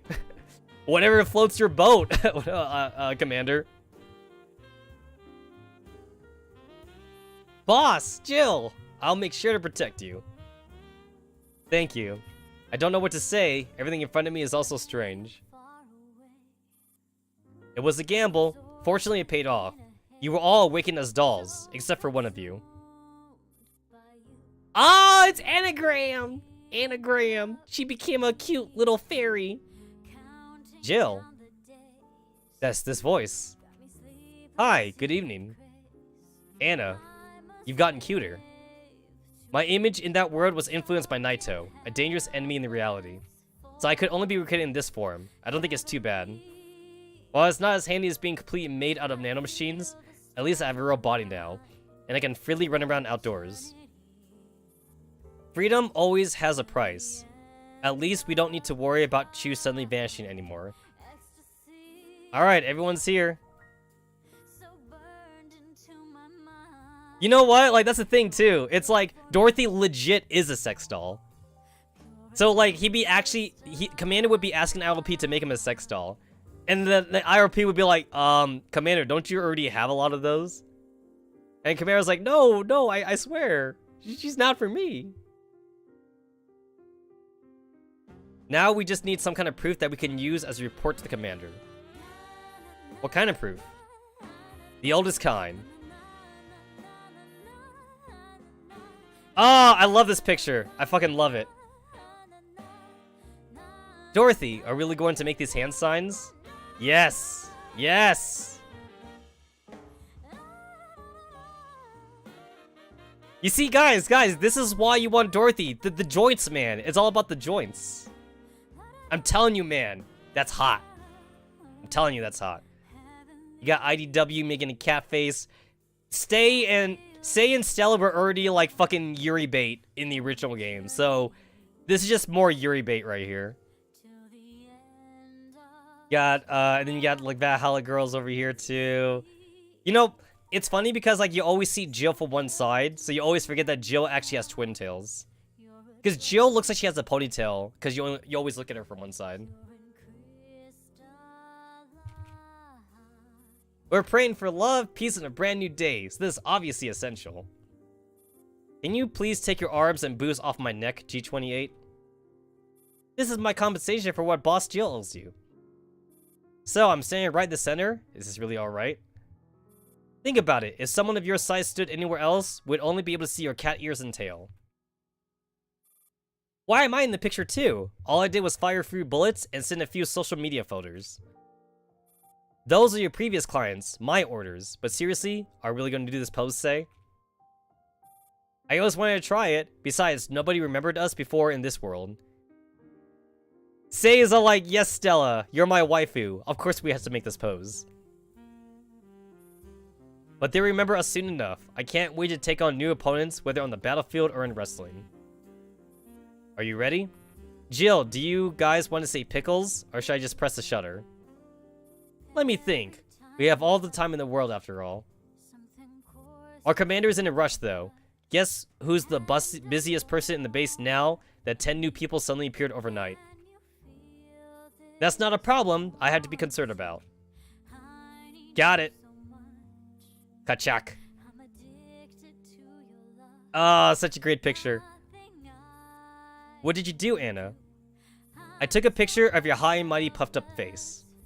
That's what suits you, right? You should take care of the others. The others can't wait anymore. I suddenly feel like we've come to the real Valhalla. This is a chance to be reborn. Come, let's begin. The cocktail party is celebrating moving to a new world. A high and mighty puffed up face. Wouldn't you agree? Even the end of the world couldn't kill you. You're as strong as a bug. You have every reason to be puffed up.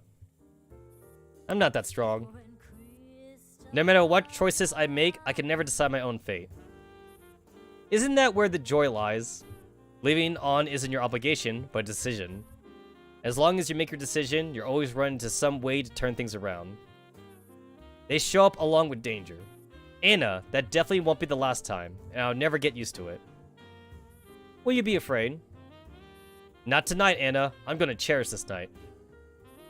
Then you need to adapt to— You know, when you think about it, this Jill is honestly a lot more happier than the real Jill. Because, like, this Jill, like, doesn't remember Gabby.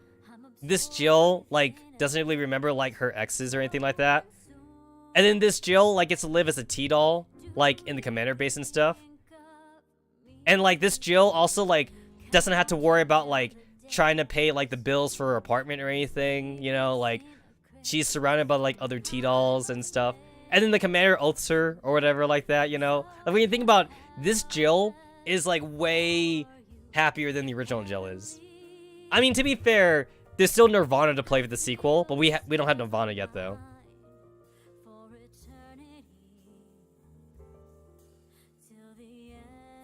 Good evening, everyone, and welcome to Griffin.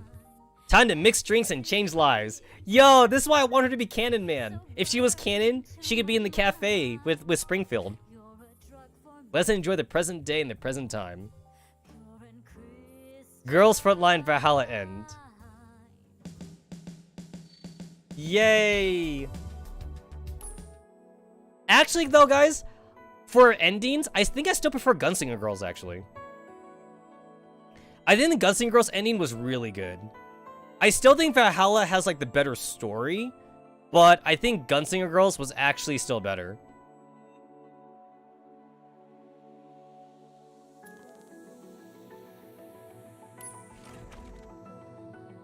I don't know, maybe it's because, like, I still like the fact that, like, in Gunslinger Girls, I like that the commander, like, actually, like, took part in it, like, from, like, the other, compared to, like, the other events. Like, for all the other events, the commander takes, like, a back seat. The commander, like, doesn't do shit, you know what I'm saying? But then, like, for Gunslinger Girls, he actively was, like, the main character. And maybe that's why I prefer that ending more. It kind of felt like the ending you worked towards it, you know? That's the way I see it.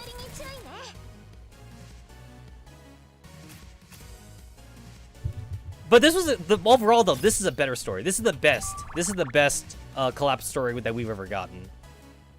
I'm actually still mad that the Guilty Gear and the Blaze Blue collaboration didn't have like much story to it. Honestly, there isn't much story. Like if you go back to Guilty Gear and Blaze Blue, all it really amounts to is Noelle and Elfit trying to get back home, essentially. And then Elfit being brainwashed to be like an SF unit, like for a little bit. Like Elfit was brainwashed to be an SF unit, and then Noelle is at the base, and Noelle's all like, "Oh, I gotta get back to my world." And then like after you like bring Elfit back, then like a magical portal opens up, and then like Noelle and Elfit like they go back to the Blaze Blue, to their Blaze Blue and Guilty Gear world. Like, it kind of pissed me off that like there was like very little story in that collaboration. Every collaboration after Blaze Blue and Guilty Gear was better. It was like betterly handled, basically. Yeah, totally.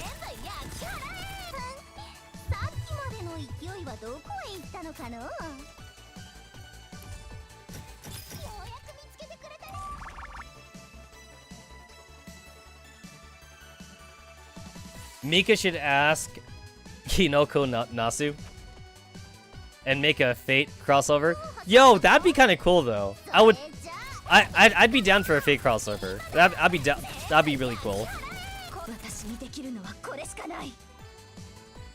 Well, Azure Lane got a Hyperdimension Neptune crossover. I wouldn't mind a Neptune crossover though.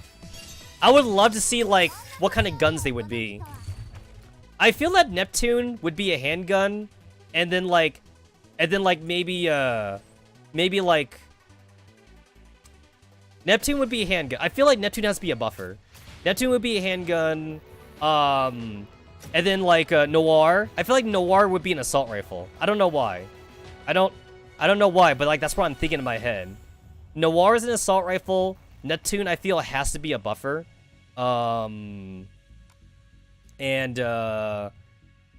Let's see. Like who else like would the other girls be? If we were to like make them into guns. I feel like Blanc would be a shotgun. Blanc would be a tank or something. So Blanc would be a shotgun, and Vert. I feel like Vert would be like maybe like a rifle or something.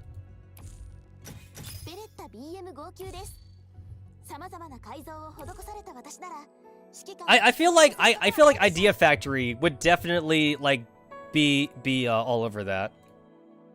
Like totally.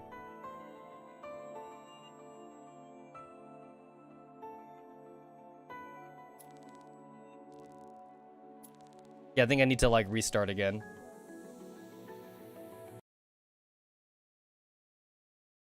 Compa is a hawk. You could just combine the human characters together. So like Compa and IF could both be hawks or something. The human characters don't really have a purpose anymore in the Neptunia games. Like, I feel like the human characters only did something in the first game. I hate to say it. Like, I feel like IF and Compa and the rest of them, like, they stopped being important, like, after the first game. It's all about the goddesses. It's all about the goddesses now. I hate to say it. And then, if you want to add like the little sisters, you know, like if you want to add like the little sisters to it, then Ram and Rom. I feel like Ram and Rom would also be handguns. Ram and Rom would be handguns, and like let's see, Ram and Rom would be handguns. I feel like Uni would be like another rifle. I feel like Nepgear. I feel like Nepgear would be I feel like Nepgear would also could also be like SMG. Yeah, I think she could be an SMG, Nepgear.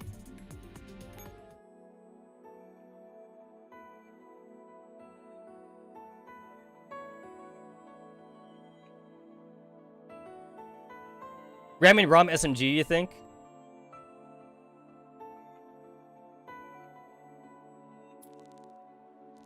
Oh, 4 was there. Ah.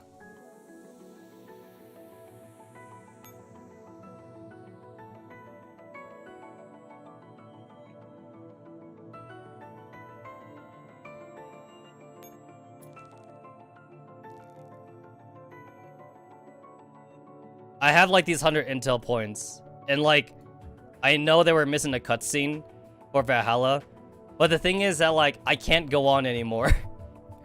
Next game, we're playing Magikami. We're playing Magikami next time. I know that we're not done yet, but like, I can't go on anymore. I've taken too many shots, so I'm gonna go ahead and end it here, and I'll see you guys Tuesday. I'll see you guys Tuesday. So thanks for hanging out for the Saturday stream. We're doing Machikami Tamana Asagi event next stream. So bye bye guys. Laters. I'm gonna go pass out.